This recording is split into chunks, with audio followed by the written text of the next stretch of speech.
Bienvenue sur DMG TV, les histoires mystiques. Tu es nouveau sur la page, n'oublie pas de t'abonner, de laisser un commentaire, de liker et de partager. Tu veux nous raconter une histoire? Il y a un numéro à l'écran là, envoie ton histoire sur le numéro WhatsApp, plus 237 655 81 90 17 et on va jouer ici sur YouTube. On poste 10 histoires tous les jours sur YouTube à 12h00.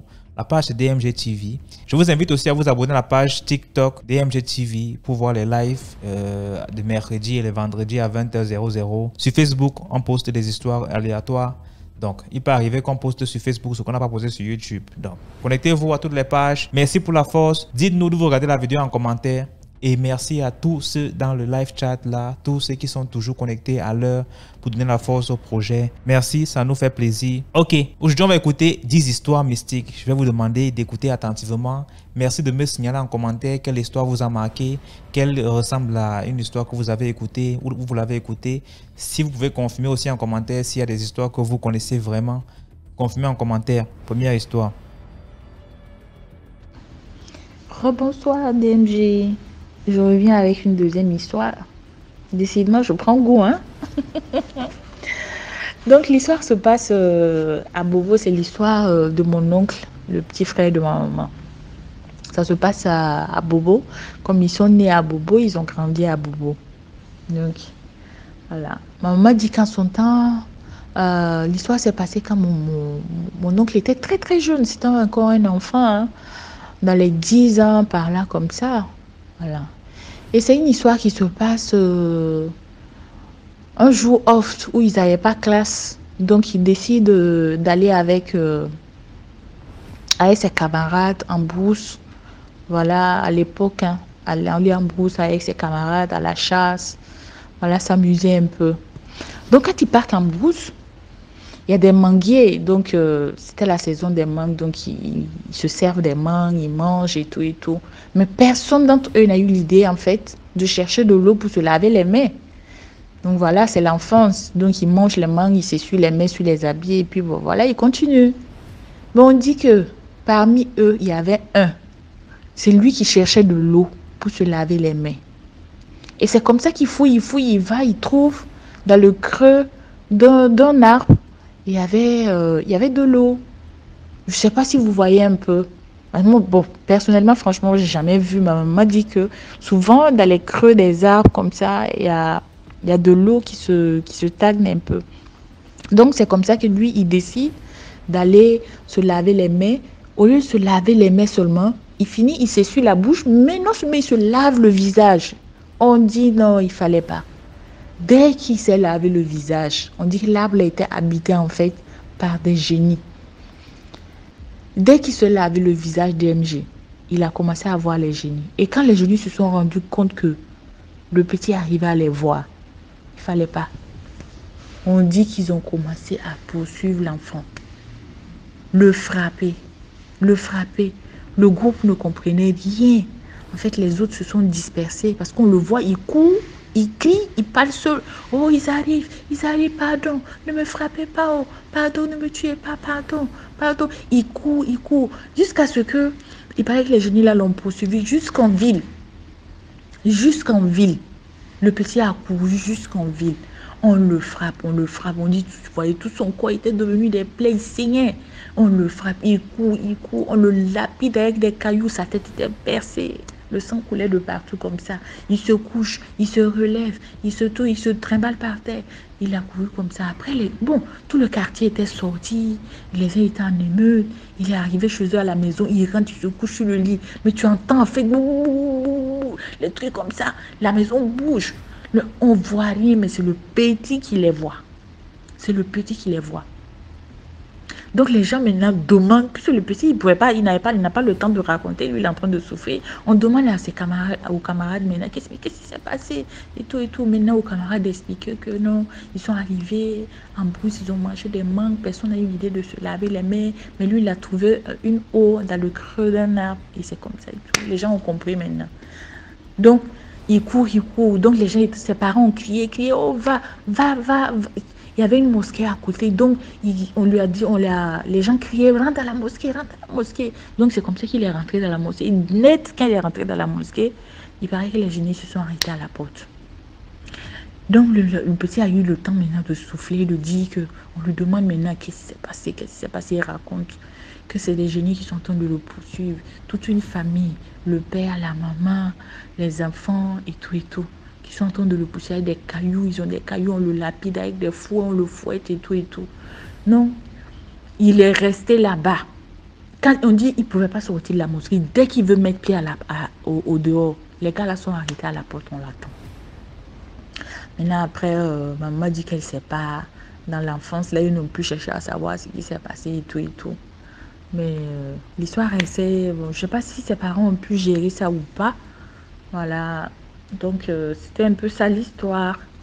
Donc, les parents ont conseillé aux enfants. En fait, maman nous racontait ce genre d'histoire-là pour qu'un jour, si on se retrouve dans des situations comme ça, qu'on sache quoi faire, quoi. Voilà. Conseiller les enfants, surtout. C'est pas tout ce qu'on voit qu'on doit utiliser et tout. Donc, voilà. C'était ça un peu l'histoire.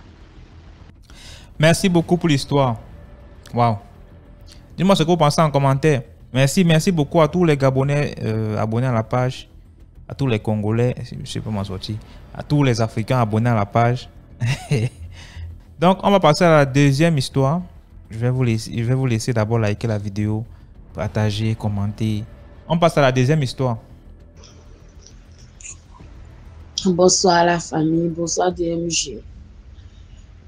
J'aimerais raconter une histoire. Moi-même, j'ai vu, j'étais là. Quand ça s'est passé, j'étais présente. Voilà. Il y a une histoire qui m'a interpellée, l'histoire de la dame qui disait que elle sortait avec un monsieur, que le monsieur vomissait de l'argent. Moi, j'ai vécu une histoire de ce genre-là. C'était en 2014, 2013, 2014, voilà. Vers l'année, je louais une maison, je vivais dans ma maison. Voilà, je louais une maison. Et il y a une amie qui venait là-bas de temps en temps dormir chez moi. En tout cas, elle passait son temps avec moi, elle passait son temps chez moi. Voilà. Quand elle sort, elle va dans ses rendez-vous, elle m'invite. Si j'ai le temps, je l'accompagne. Dans le cas contraire, elle passe. Donc, j'avais des factures à régler. Voilà, j'avais des factures à régler. Donc, du coup, elle m'a invité. On va dans une soirée. Voilà, on est dans une soirée à Makori. J'aime beaucoup que tu viennes, on parte ensemble. Je vais te brancher sur un de mes amis, là. Il est très bon à l'argent. Bon, moi, j'ai entendu ça. Je dis, ok, pas de problème, allons. Même si je ne vais pas sortir avec lui, là. Même je peux le blaguer, peut-être, il peut me donner au moins 30 000 francs, voilà. Mais 20 000. Même 10 000 même. On met sur toi pour faire ton transport, je pourrais payer au moins la moitié de mes factures. Donc, du coup, je me suis levée, on est parti ensemble, on était assis dans le bar. C'était un bar, on était au salon VIP, voilà, on était au salon VIP, on était assis. Quand on est rentré, il y avait 3 jeunes. Voilà, 3 jeunes. D'abord, ils étaient accompagnés d'une fille. Voilà, je suppose que l'un d'eux, c'était sa go qui était, voilà, qui était là. Donc, moi, je me suis assise à côté de ma copine. Il y a un autre qui s'est levé. Il est venu s'asseoir à côté de moi. Donc, ça faisait comme si on était 3 filles, 3 garçons. On a commandé la boisson. On a bu. Donc, ce dernier s'est levé. Il s'est levé, il allait dans les toilettes. Il s'est levé, il allait dans les toilettes. Il a pris un gros paquet de Kleenex, de Lotus. Il a soulevé un gros paquet de Lotus qui était sur la table. Il a soulevé des parties. Donc, moi aussi, je voulais uriner. Voilà, je voulais uriner. Donc, j'ai demandé le paquet de Lotus qui était sur la table. Donc, ma copine m'a dit que c'est ton voisin, là, mon ami, là, ton dragueur. C'est lui qui a soulevé pour partir. Je dis, ok, il n'y a pas de souci. Je vais le trouver là-bas. Il va me prêter un paquet de Lotus, une feuille de Lotus pour faire mes besoins. Donc, quand je suis rentrée dans les toilettes, c'est une grande salle, il y a le lavabo avec un gros miroir, et puis il y a les toilettes WC là. Moi, je suis partie, je ne l'ai pas vu. Donc, je suppose qu'il était dans les toilettes, il était en train de faire ses besoins. Donc, moi, je suis rentrée, j'ai fait une urinée. Je m'en vais taper sa porte, la porte des toilettes où il était. Je tape, il ne répond pas. Mais je vois que le tout est en train de grognoter, comme je faisais ce genre-là. Genre, tu vois, vous voyez, non, comme quelqu'un qui est en train de rater la gorge, tout comme ça. Moi, je dis, il y a quoi? Tu as un problème? Il y a un souci? Ça va pas? Ça va pas, on va t'envoyer à l'hôpital. Il dit non, que ça va, ça va. Il dit ok. Mais je bouge un peu, je tourne, il fait la même chose. Donc j'ai vu que c'est bizarre, j'ai ouvert la porte sur lui. Voilà, j'ai ouvert, mais les toilettes n'étaient pas fermées, il n'y avait pas de crochet. Donc j'ai ouvert la porte, je vois le gars à Fizi. Je vous dis que j'avais de l'argent par terre. De l'argent par terre, le pied de 5 000 par terre. Beaucoup d'argent par terre. Je vous dis beaucoup d'argent. Je lui demande, mais attends, pourquoi ton argent est versé par terre? Il dit non, il faut laisser ça, laisse ça. Je dis aïe. Maintenant, et le paquet de lotus là? Il dit non, qu'il n'a pas sur le paquet de lotus. Je dis, tu n'as pas sur le paquet de lotus, mais ma copine m'a dit que tu as soulevé. Il dit non, tu n'as pas soulevé. Je dis ah, ok, il n'y a pas de problème. Donc, il a ramassé l'argent, on est rentré. On allait au bar, puis on s'est amusé. Il a pris mon numéro, voilà, il a pris mon numéro. Et puis, on est parti à la maison. Moi, je suis rentrée chez moi et voilà, je ne l'ai pas suivi. Voilà. Mais on s'est vu une autre fois. Mais quand on a fini la soirée, on est rentré. Quand je m'ai interpellée, j'ai dit à ma copine que ah, ton amie, elle est bizarre. Elle dit qu'elle a mis que son chéri. Elle dit, pas ton chéri. Mais celui qui était à côté de moi, là, il est un peu bizarre. Bon, il ne m'inspire pas confiance. Elle dit, mais t'as donné l'argent. Donc, oui, il m'a donné l'argent. Il m'avait donné 30 000 francs. Il m'a donné 30 000 francs de mettre sur moi. Donc, le jour à venir, le gars m'a appelé. Puis, je suis allée le rencontrer dans sa maison. Il louait un gros studio à immeuble, sous un immeuble à Macorizon 4. Donc, je suis partie là-bas à journée. En tout cas, son propriétaire rempli, m'a dit de préparer. En tout cas, j'ai fait la cuisine. J'ai aidé à faire la lessive. En tout cas, j'ai fait le ménage de sa maison. J'ai fait le ménage dans sa maison. Et puis, il est sorti, il dit qu'il revient. Il dit qu'il revient, il est parti. Il allait acheter un gros rouleau de papier hygiénique. Il allait acheter, il est revenu, il est rentré. Comme j'étais au salon, bon, c'est un studio, voilà. Il est rentré dans les toilettes, il a bouclé les toilettes sur lui. Et il est en train de faire les mêmes choses. Il a dit, cette fois-ci là, moi je vais vous voir dedans. Donc je suis partie, j'ai tapé la porte, il n'ouvre pas, j'ai tapé, il n'ouvre pas. Il dit, ok, comme tu n'ouvres pas là, je suis là, quand tu vas finir là, moi je vais partir. Donc moi je me suis habillée, j'ai porté en tout cas mes chaussures, j'ai pris le sac, je me suis habillée. Donc quand je me dis, il faut t'arrêter derrière la porte, quand il va ouvrir là, tu fais seulement de regarder. Donc je me suis arrêtée derrière la porte là. Quand il est sorti des toilettes, l'argent qui était parti, il vous dit que ce sont les billets de 5 000 €. Beaucoup d'argent, puis le rouleau de lotus là était fini. Je vous dis, le rouleau était fini, il y avait plus. C'était le petit carton qui est centré entre le papier hygiénique. C'est ça qui était là. Je lui ai demandé, mais qu'est-ce qui se passe? Tu as quoi? Il me dit, viens t'asseoir, je vais parler avec toi. Donc, pendant ce temps, il avait mis l'argent sur son lit, il était en train de compter son argent. Et il me parlait. Il me dit, ah, ma petite, tu es Gawaz, il dit, Gawaz comment? Gawaz, ça veut dire, non, je ne suis pas dans la montre. Il me dit, Gawaz comment? Il me dit, toi, tu connais rien. Toi, tu crois que maintenant, tape clavier. Parce que je vais souligner cette partie-là. C'était les brouteurs. Voilà. Les brouteurs. Mais est-ce que tu sais que maintenant, tu n'as plus clavier? Maintenant, c'est Zamou, en fait. C'est Zamou. C'est médicament d'argent, en fait. Je dis, ah bon, je vois maintenant. Donc, c'est ce que tu as fait la dernière fois au bar, là. Il me dit, oui. Et, donc, tu allais faire encore aujourd'hui dans les toilettes. Il dit, oui, que c'est comme ça, il fait pour avoir de l'argent. Ça dépend de ce qu'il veut. S'il veut 3 millions, il paye un gros rouleau de lotus, il met dans la gorge, il met tout profond de sa gorge. Et ce qui sort là, beaucoup d'argent, il vomit ça. Il vomit. Mais quand il finit comme ça, il a une forte migraine. Raison pour laquelle, dans sa chambre, là, il y avait les plaquettes de médicaments de partout. En tout cas, il y a beaucoup de médicaments là. Donc, quand il a fini, il m'a dit, bon, tiens ton transport. En tout cas, moi, j'ai pris l'argent, j'ai pris. Il dit, bon, tiens ton transport, tiens les 100 000 francs pour mettre sur toi, pour régler tes factures. Donc, je l'avais parlé. Je dis, ok. Donc, j'ai pris, je lui ai dit, merci, j'ai pris. Que je suis partie avec l'argent. Et puis, les factures. Moi, plus ce dernier-là, c'est plus au lieu. Il m'appelle. Il vient devant mon appartement. Donc, moi aussi, comme je crois que je travaillais, voilà. Donc, du coup, il venait. Bon, je vais changer de numéro. À cause de lui, hein. Je vais changer de numéro. Il dit, moi, je ne vais pas marcher ici. Ce genre de personne, il n'y a plus qui m'emmène. Donc, c'est comme ça, un peu, jusqu'à le gars est tombé, rien ne marchait pour lui. Il a voyagé, il est allé au Togo. De là-bas, je n'ai plus eu de ses nouvelles. Même ma copine même n'a plus eu de ses nouvelles jusqu'à ce que moi je déménage de la commune pour aller dans une autre commune jusqu'à présent. Je n'ai plus de ses nouvelles. Donc, ça peut dire que voilà ça, quoi. C'est comme ça. Les jeunes là, il faut des médicaments. Maintenant, ce sont les jeunes qui font ce genre de pratiques. Avant, c'était les vieux, les grandes, vieilles personnes, les personnes âgées qui faisaient ce genre de trucs. Mais maintenant, là, les jeunes là sont là dedans. Ils risquent leur vie.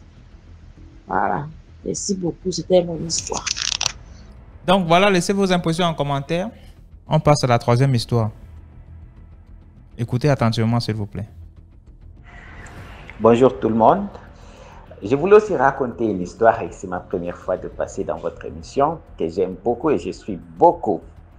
En tout cas, bon, il y a quelqu'un qui m'a demandé que si c'est seulement nous, Africains, qui peuvent passer et raconter une histoire dans cette émission, je lui ai dit non, si tu as une histoire qui peut éduquer, qui peut aussi être édifiant pour les gens, tu peux. Bon. L'histoire que je voulais vous raconter, c'est plutôt ce qui s'était passé au Congo. J'espère que je vais bien communiquer. C'était en 2018, lors des élections. Et cela s'était passé dans un site d'enrôlement parce que avant de passer aux élections, il fallait que tout le monde qui a l'âge plutôt de voter doit d'abord s'enrôler. Ça se passe comme ça presque dans beaucoup de pays. Alors, dans un site d'enrôlement, il y avait un monsieur. Devant lui, il y avait aussi une femme qui était munie d'un bébé. Et cette femme-là avait aussi un sac où il y avait presque toutes ses cartes, donc d'identité, de cartes, beaucoup de cartes là, sur son identité. Et tellement que ça prenait beaucoup du temps, qu'est-ce qui était arrivé? La dame voulait se soulager. Et elle a regardé derrière elle, il y avait un monsieur lancé. Bon, je lui ai dit, bon, quand j'ai dit un monsieur lancé, les gens croient que c'est lui qui a un problème. Non. Suivons cette histoire. Les messieurs, et plutôt la dame a dit au monsieur, bon, je voulais aller me soulager, comme ça prend encore du temps, mais je ne peux pas aller là-bas, comme ce n'était pas propre. Vous connaissez vous-même,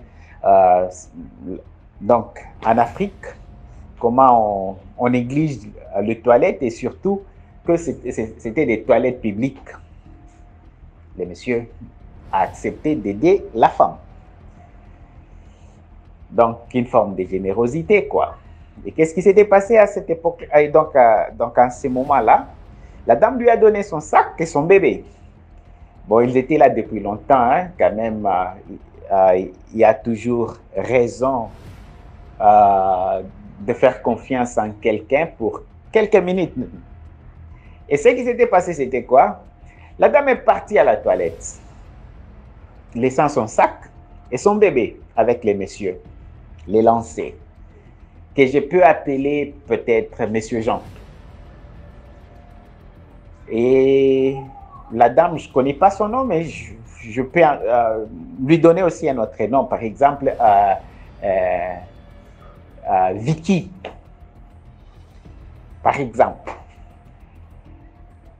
Et les messieurs attendaient, bon, comme ça prenait encore le temps pour que leur tour arrive, et les messieurs attendaient, 1 heure est passée, 2 heures, 3 heures. Mais comment quelqu'un peut aller se soulager pour 3 heures du temps? Le monsieur a commencé à se poser des questions, parce que cette dame, parce que c'était dans une clôture. Et normalement, la barrière, donc si la dame voulait quitter de la toilette où elle était partie et pour passer à la barrière, donc quand même, donc il devrait passer via la queue. Et le monsieur allait la voir ou la percevoir, mais la toilette était, c'est comme si la toilette était derrière et la porte d'entrée et de sortie qui n'était qu'une seule porte ou une seule barrière, quoi, était devant eux, et donc presque en diagonale avec eux parce que eux, donc la ligne était donc la ligne était vraiment dans l'axe de la porte d'une salle où tout s'est passé. Bon, je ne sais pas si je me fais comprendre parce que j'ai un peu de difficultés de communication en français, mais je vais essayer quand même.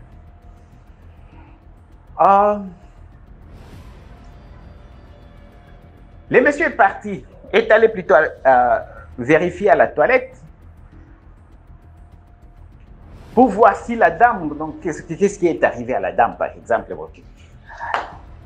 Elle est partie là-bas, il a vu, bon, il y avait une fille qui nettoyait. Cette fille-là était là depuis le matin.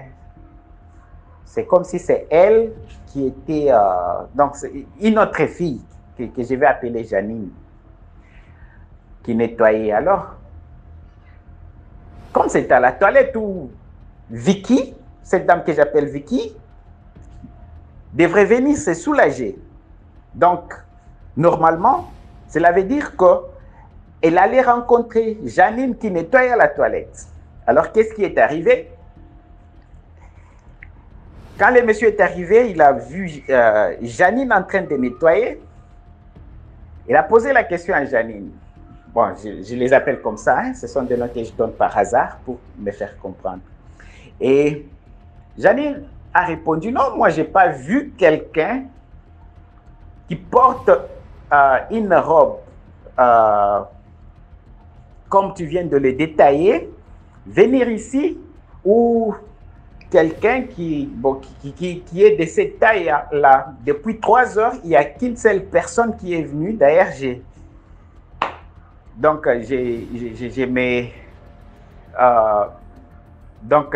me chamaillais avec cette personne-là, donc une dame, parce que elle a sali là où je venais de nettoyer. Bon, le monsieur a dit, ah, moi je ne comprends pas. Moi, elle m'a laissé l'enfant et son sac. Mais je ne comprends pas, mais tout est dans son sac. Est-ce qu'il n'y a pas quelque part où une autre issue qu'elle a utilisée pour sortir et me laisser le bébé? Bon, ils ont vérifié aussi dans le sac. Est-ce que vous ne la connaissez pas? Non, non, non, non, je ne la connais pas. Donc, vérifions dans le sac. Ils ont vérifié dans le sac.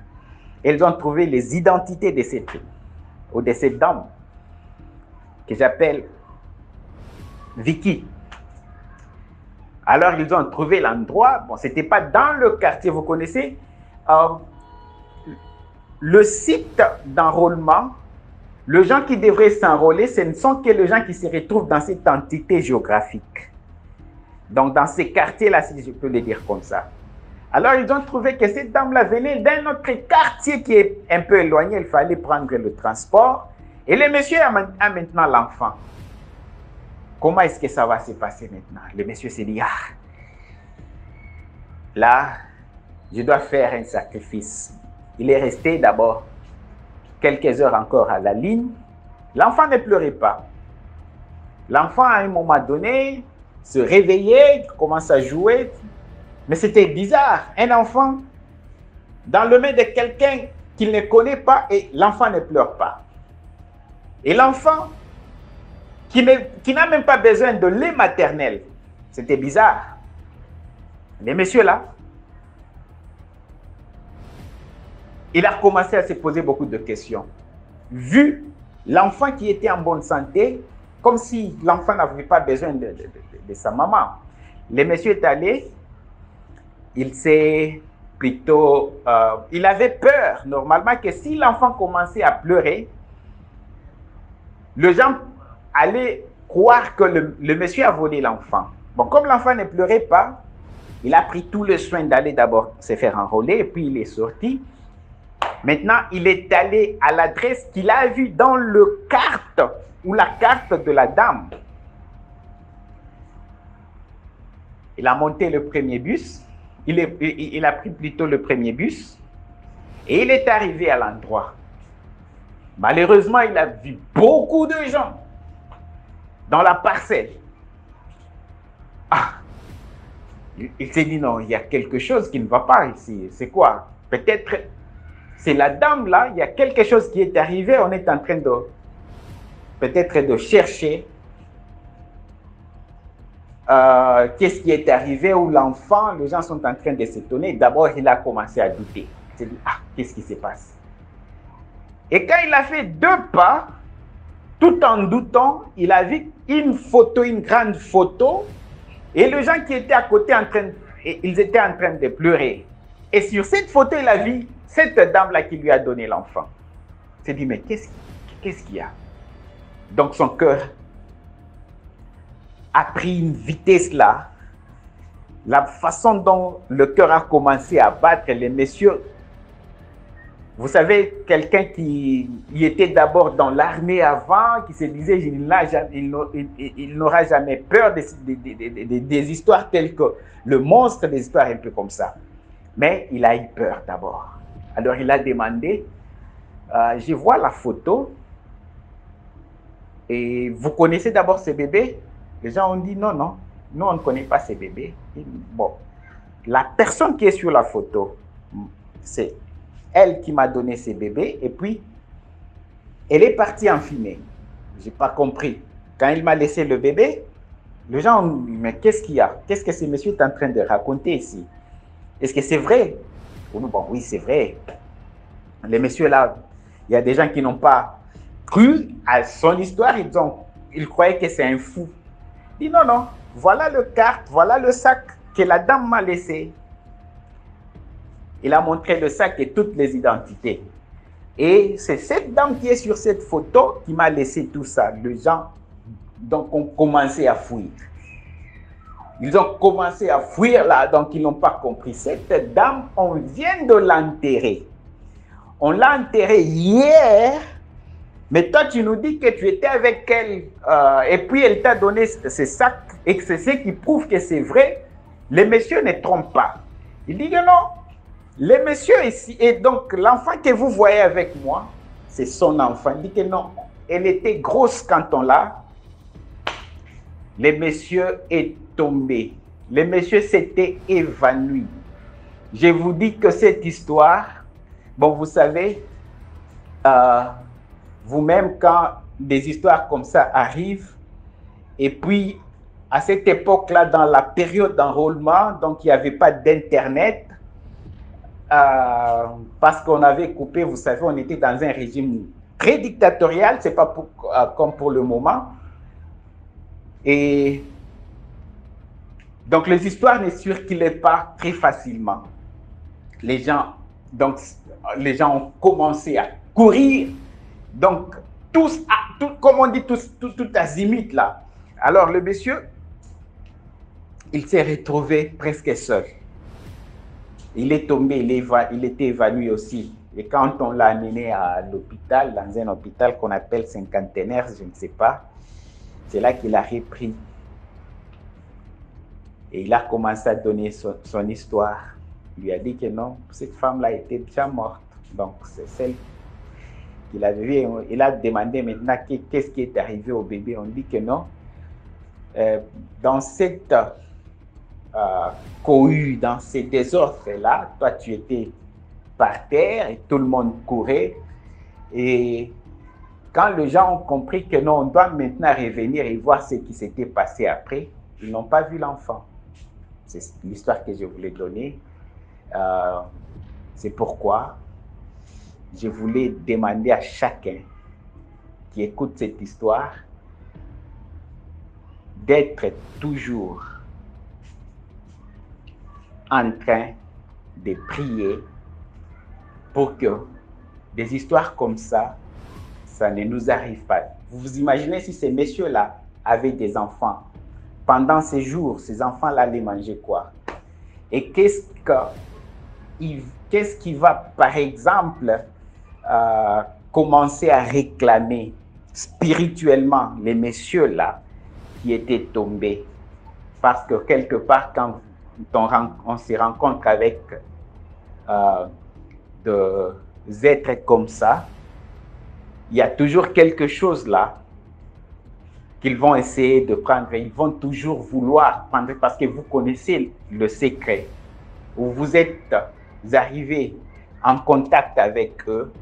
Donc, vous devrez aussi soit perdre quelque chose, l'intelligence, perdre quelque chose comme ça. Alors, il faut toujours prier que ces histoires n'arrivent à personne et à tout le monde qui suit cette histoire. Merci beaucoup. Voilà. Merci beaucoup pour l'histoire. Donc, on passe à la 4e histoire. Je vous laisse dire ce que vous pensez en commentaire. Bonsoir DMG. J'espère que tu vas bien. Moi, je vais bien par la grâce de Dieu. Du courage pour l'émission. C'est une très belle émission, vraiment. Moi, je vous suis plus sur YouTube. Parce que je suis pas très fréquente sur Facebook. Et j'ai pas de compte TikTok. Voilà. Donc, vraiment, merci pour l'émission qui nous édifie de jour en jour. Alors, j'envoie cette note vocale depuis le Burkina. Parce que je vis au Burkina, je suis burkinabé et je vis au Burkina. Voilà. Et l'histoire que je veux raconter, c'est une histoire de ma maman. C'est une histoire qu'elle a vécue personnellement avec l'une de ses camarades. Donc, à la base, elles se sont connues à Bobo. Elles ont fait l'adolescence à Bobo ensemble. Voilà, qui est la deuxième grande ville du Burkina. Donc, elles passent l'adolescence là-bas. Après, chacune se marie. Et ma maman qui se retrouve à la capitale avec notre papa. Et donc, on habitait dans une cité. Donc, elle nous dit qu'elle arrive à la cité. Bon, les gens sont un peu guindés, quoi. Tout le monde est dans son coin. Voilà, les nouveaux riches. Ou c'est les riches, je sais pas. Mais en tout cas, les gens ne se fréquentaient pas beaucoup. Donc, c'est comme ça, elle reste. Et puis, après, elle découvre par la suite que, voilà, sa camarade d'enfance est dans la même cité qu'elle. Donc, vous imaginez sa joie. Voilà. Donc, elles se sont vues, elles ont commencé à se fréquenter et tout et tout. Et puis, bon, l'amitié était belle. Elles se confiaient l'une à l'autre. C'était une très belle amitié, en tout cas. Donc, de fil en aiguille, elles se fréquentent, Et c'est comme ça que, voilà, il y a une moto qui était sortie à la mode comme ça, là, qu'on appelait la P50. Je sais pas si vous avez connu ça. Enfin, chez vous. C'était une très belle moto que toutes les femmes rêvaient d'avoir, en fait. Et chaque femme rêvait que son mari lui offre ça. Et c'est comme ça que mon papa lui offre cette moto-là. En tout cas, une très belle, une P50 neuve. Toute blanche, je me rappelle de cette moto-là. Donc, vous imaginez sa joie. Elle partage sa joie avec sa camarade, finit les marches à pied et tout. Donc voilà, elles sortent, elles font des courses avec en moto, et elles partent au marché à moto et tout et tout. Donc maman nous dit que c'est comme ça une fois. Sa camarade là en question vient demander la moto pour aller faire des courses. Donc maman qui insiste pour la suivre parce qu'en ce moment, son temps, maman ne travaillait pas encore. Donc maman qui insiste pour la suivre parce qu'elle s'ennuyait un peu et tout et tout. On avait une servante, voilà, qui allait rester avec nous. Maman voulait sortir aussi. Maman voulait la suivre. Donc non, elle dit non, elle a refusé quoi. Voilà. Là où elle se rendait, il fallait qu'elle parte seule et tout et tout. Donc maman qui lui remet la moto, voilà, sans arrière-pensée. Elle part avec la moto, elle fait des heures. Elle revient après avec la moto. Quand elle revient avec la moto, elle s'assoit pas. Donc maman qui lui dit, ah, toute la journée je suis restée seule, mais assieds-toi un peu qu'on cause un peu ensemble et tout et tout. Elle dit non, je suis sortie, puis c'est que je suis sortie depuis des heures. Je veux pas que mon mari vienne trouver que je suis pas encore là. En plus j'ai laissé les enfants et tout et tout. Donc maman lui dit ok. Elle part. Donc quand elle part, maman rentre encore dans la chambre, voilà, je sais pas ce qu'elle faisait. Donc la servante qui s'assoit et qui fixe la moto. Elle fixe la moto. Ah, elle trouve qu'il y a un truc bizarre. Et je sais pas franchement si cette servante-là, elle avait ce qu'on appelle les 3 yeux là. Ah, c'était bizarre. Je sais pas si vous voyez en fait les phares de cette moto-là. C'est comme un peu les phares de la voiture. C'est un peu quasi impossible de voir à travers, de voir à l'intérieur de ces phares-là. C'est un peu brouillé, genre façon comme ça là. C'est genre un truc comme ça. Donc la servante, elle s'assoit, elle regarde la moto, elle fixe la moto. Après, elle va, elle rentre, elle toque à la porte. Maman sort, maman lui dit c'est quoi? Elle dit, tanti, viens voir quelque chose. Je veux te montrer quelque chose. Donc maman qui sort, qui vient. Elle dit, tanti, il y a quelque chose dans les phares de ta moto. Maman dit, et comment?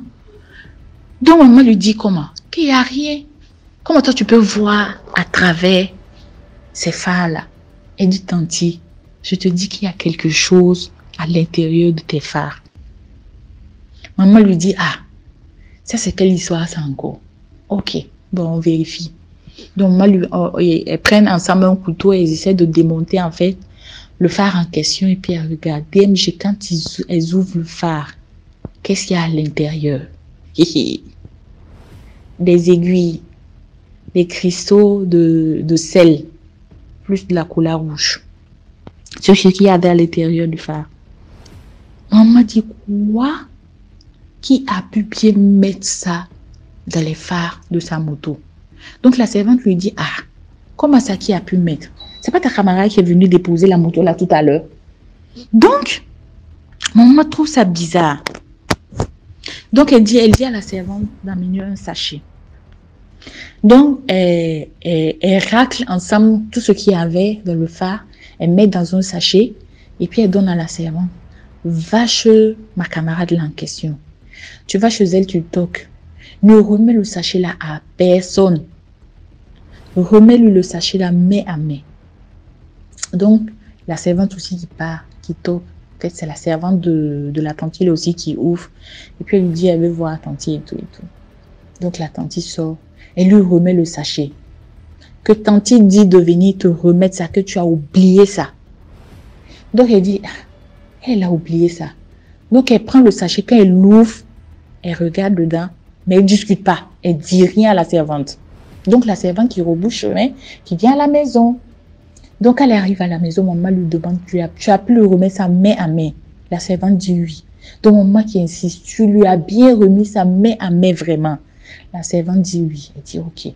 Et la servante qui dit à maman qu'elle a même ouvert le sachet et regardé, mais elle n'a pas parlé. Et elle n'a pas, maman qui s'attendait maintenant à ce que cette tante-là vienne à la maison pour avoir des explications. Pourquoi tu envoies un truc comme ça et tout et tout. Donc, la bonne tante ne vient pas. Elle reste silencieuse. Donc, maman dit que ça fait des jours, elle vient pas. Elle aussi, elle part pas chez elle. Donc, c'est resté comme ça.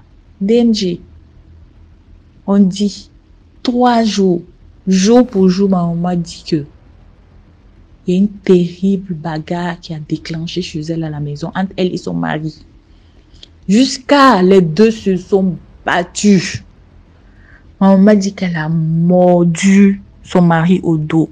Ma maman dit que tu pouvais voir la trace, en fait, des 32 dents là, comme ça, là, sur le dos de son mari. Tellement c'était fort, la morsure était fort.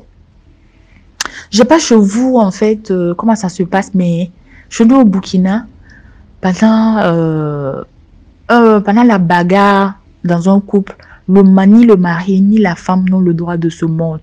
Eux, ils peuvent se tabasser, hein, mais ils n'ont pas le droit de se mordre. Donc, c'est comme ça qu'ils vont, voilà, ils font une réunion de famille et tout et tout. Je sais pas s'ils ont fait des rites, mais normalement, on fait des rites. Quand c'est comme ça, on fait des rites, mais vous ne pouvez plus habiter ensemble. Donc, c'est comme ça que la femme part. La tante, la part. Et quand elle part, elle dit rien à ma maman. Donc, ça fait des jours.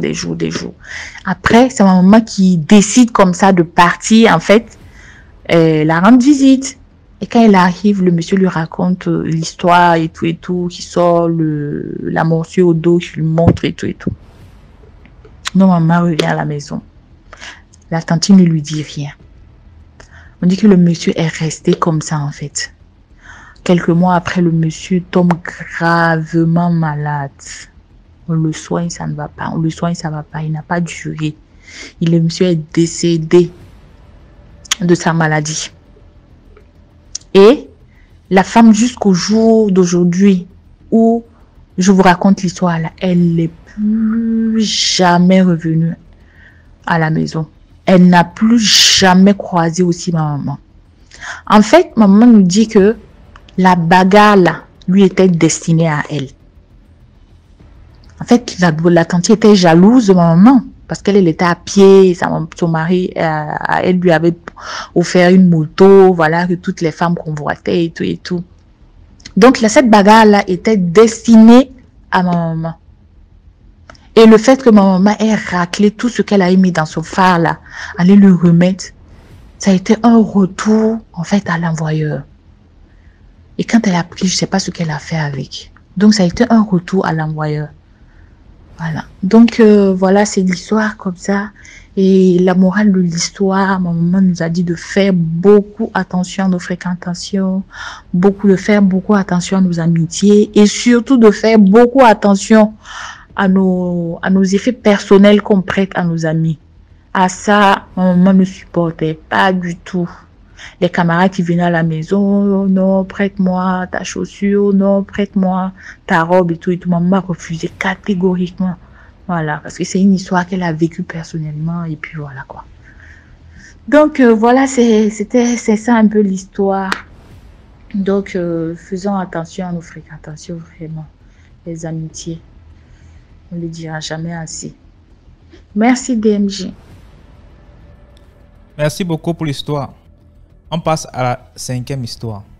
On ne juge pas ici, comme on dit toujours. Ici, c'est pas une plateforme de jugement, c'est pas le tribunal. C'est une plateforme où on sensibilise. S'il vous plaît, laissez des likes, encouragez le mouvement. Si tu sais qu'il y a plusieurs qui oublient parfois de liker, pas parce qu'ils ne veulent pas, parce qu'ils oublient, et même d'autres parce qu'ils ne savent pas comment on like. Si tu es dans le live chat, tu vas cliquer sur le petit X qui est là, tu vas voir le petit pouce, tu cliques dessus, après tu pourras revenir sur le live chat en cliquant sur live chat, et voilà. Donc, s'il vous plaît, laissez des likes, toujours encourager ce qu'on fait. 5e histoire.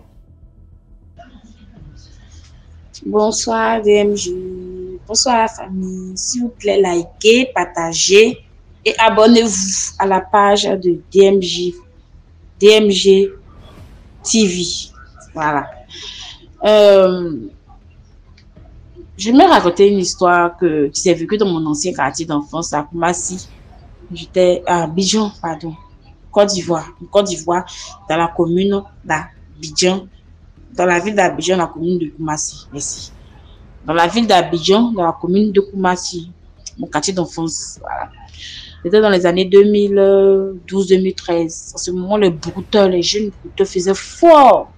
En tout cas, tu es brouteur quand tu n'as pas de BMW, tu n'es pas brouteur. Tu n'as pas de moto, scooter, booster, tu n'es pas brouteur. Si tu n'as pas ça, tu n'es pas brouteur. Tu n'as rien, mais mon frère. T'es calmé. C'est comme ça.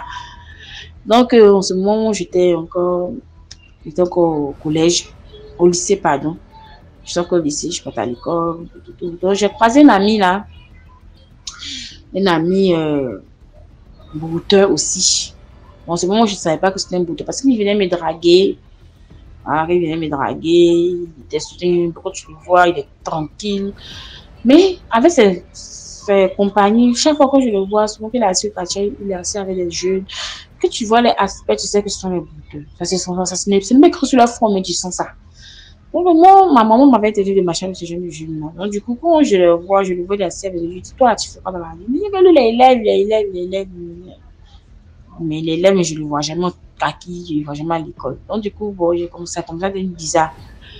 Hein? Donc, moi, je me suis retirée de lui tranquillement. Je lui ai dit que c'est plus la peine. Bon, je ne peux pas marcher avec lui. Notre amitié n'a qu'à s'arrêter là.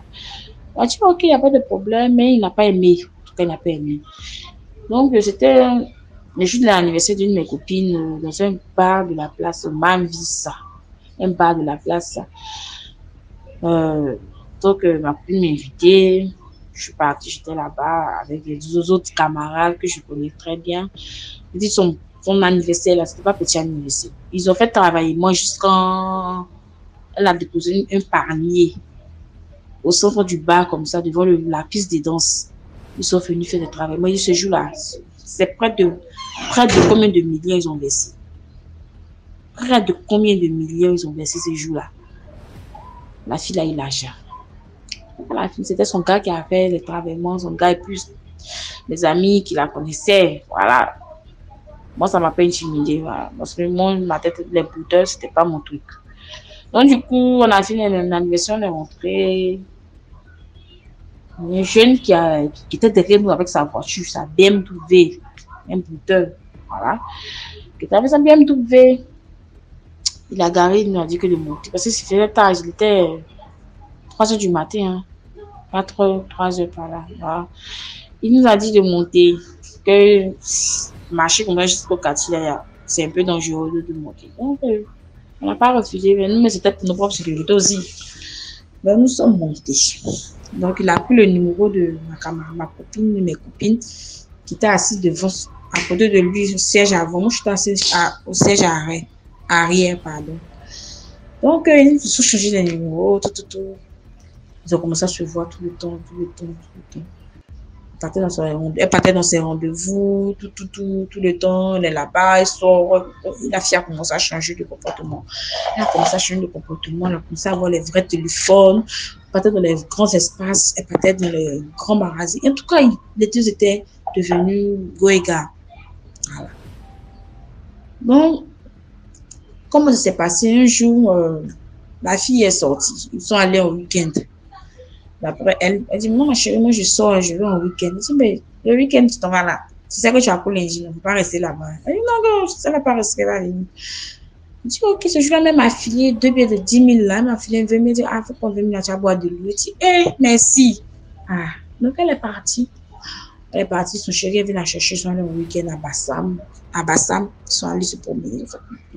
Le lundi, je ne vois pas, mais le dimanche, moi-même, je suis allée chez elle à la maison. Je suis allée demander après ça. Moi, je dis, hey, elle n'est pas encore rentrée. Voilà, c'était un moment, c'était les Dula. Voilà, c'était les Malinqués, les Dula. Voilà. Les Dula, elle avait perdu son papa, c'est sa maman qui s'occupait d'elle. Comme elle était l'aînée de la famille, sa maman s'occupait d'elle. Et puis, genre, elle s'occupait de ses petits frères. Voilà. C'était l'aînée de la famille, ma camarade en question. Donc, je suis allée voir à la maison, j'ai demandé, sa maman dit non, qu'elle n'est pas encore rentrée. Qu'il faut l'appeler. Il dit à un moment, je l'appelle, son numéro ne passe pas. Je m'inquiétais. Comment dirais-je, excuse-moi, le lundi, je ne la vois pas à l'école. Parce que nous étions dans la même école, dans le même lycée. Je ne la vois pas à l'école. Le mardi, je ne la vois pas. On l'appelle, ça passe pas. Je passais tout le temps à la maison pour voir si elle est là. Je passais tout le temps libre que j'avais à la maison, là, je passais là-bas pour voir si elle est là. Sa maman aussi s'inquiétait. Sa maman appelait ses parents, ses oncles, là, les côtés de son papa, les frères de son papa. Sa maman les a appelés. Ils disent non, qu'elle n'est pas chez eux, que non. Ils vont commencer à lancer un vie de recherche. On a commencé à lancer avec des recherches, on a cherché de partout. On a commencé à faire des annonces, on a commencé à faire des papiers collés sur les murs. En tout cas, sa photo était là-dessus. J'ai partagé des trucs même à l'école. Voici, si quelqu'un l'a vu, la personne peut se rappeler les numéros qui sont écrits sur le papier, sur la fiche. Donc, du coup, on n'aurait pas tapé une semaine. Le jeune en question, moi, je l'appelais, le son numéro là, il ne décrochait pas les appels. Il dit, tout le monde appelait ce dernier. Jusqu'à arriver un moment, le numéro de ce dernier ne passait plus. Je vous dis, elle a tapé une semaine. On n'avait pas de ses nouvelles. On n'avait pas de ses nouvelles. Sur une semaine, on n'avait pas de nouvelles de ma copine. Donc, elle est revenue. Excusez-moi parce que je suis un peu en lame là. Elle est revenue. Le jour qu'elle est revenue, c'est une voiture blanche qui a garé. Elle est descendue. La voiture a fini. La voiture est partie. La fille est restée devant une pharmacie. Je vais taire le nom de la pharmacie. Elle était assise devant la pharmacie. Elle avait perdu connaissance. Elle avait perdu connaissance. Et c'est devant la cabine là. Comme on avait partagé tout le quartier devant la cabine. À la cabine là, il y avait des jeunes qui la connaissaient. Voilà, parce que c'est un quartier. Pour moi, c'est un quartier. C'est une commune. On se connaît nous tous là-bas. Donc, du coup, une jeune qui était à la cabine qui a reconnu, mais c'est pas la fille qu'on cherche là qu'elle a. Donc, ils l'ont pris, ils l'ont accompagnée chez elle à la maison. J'ai dit, elle a perdu connaissance, elle a perdu connaissance. Elle parlait plus, ne parlait plus. Elle était devenue pâle, blanche. La peau était devenue blanche, comme quelqu'un qui ont sucé son sang jusqu'à, il n'y avait plus rien dans elle. Elle était devenue pâle. Donc, ils l'ont envoyé à l'hôpital, de la maison, on l'a envoyé à l'hôpital encore. Ils ont dit non, il n'y a rien sauf qu'elle est un peu anémie. Donc, ils ont mis le ballon, et puis presque des médicaments du sang, ils ont fait les traitements, ils rentrent à la maison. Quand elle rentre à la maison, je vous dis, elle a tapé des mois sans ouvrir la bouche pour parler. Tapé des mois, elle nous regarde, elle est assise, elle regarde les gens passer, mais elle ne peut pas parler. Elle ne peut pas parler. Ils ont envoyé les imams qui sont venus prier, sont venus prier un peu, ils ont fait des trucs, ils ont lancé des choris. C'est dans l'enseignement de choris là maintenant qu'ils ont vu que c'est un jeune qui lui a fait ça. L'imam, le marabout a dit c'est une jeune qui lui a fait ça. Est-ce que quand elle partait, elle est partie avec quelqu'un? Moi j'ai dit oui, qu'elle est partie avec son chéri, que tout le monde connaît ce jeune au quartier, que tout le monde connaît son chéri au quartier ici, tout le monde le connaît. Tout le monde le connaît, c'est son chéri, voilà. Même sa maman connaît le jeune en question. Voilà. Mais ils sont allés voir chez lui à la maison, il n'est pas. Le jeune est parti, il est parti même. Il dit, il est parti. Il est parti. Quand elle a pris connaissance maintenant, quand elle a pris connaissance, elle a commencé à expliquer cela à sa maman. Que quand les partis sont allés à Bassam, c'était dans un hôtel, dans l'hôtel qu'ils étaient. Le jeune a envoyé un monsieur parce qu'ils ont fini de faire l'amour, tout. Elle était fatiguée, elle dormait. Et le jeune, à 4 heures du matin, le jeune a envoyé un monsieur qui est venu faire des incantations sur elle.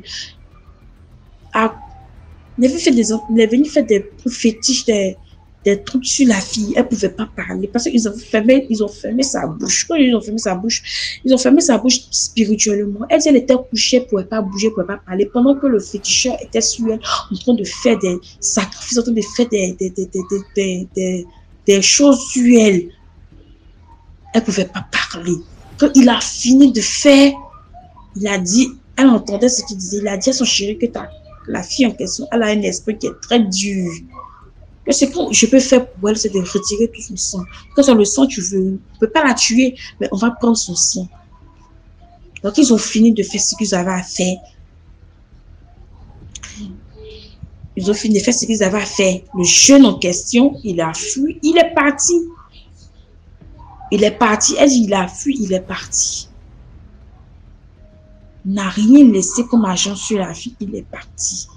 Quand il est parti, le marabout, le féticheur aussi, il est parti. Ils ont appelé quelqu'un pour venir la chercher. Elle dit, la personne qu'ils ont appelé pour venir la chercher, elle ne connaît pas cette personne.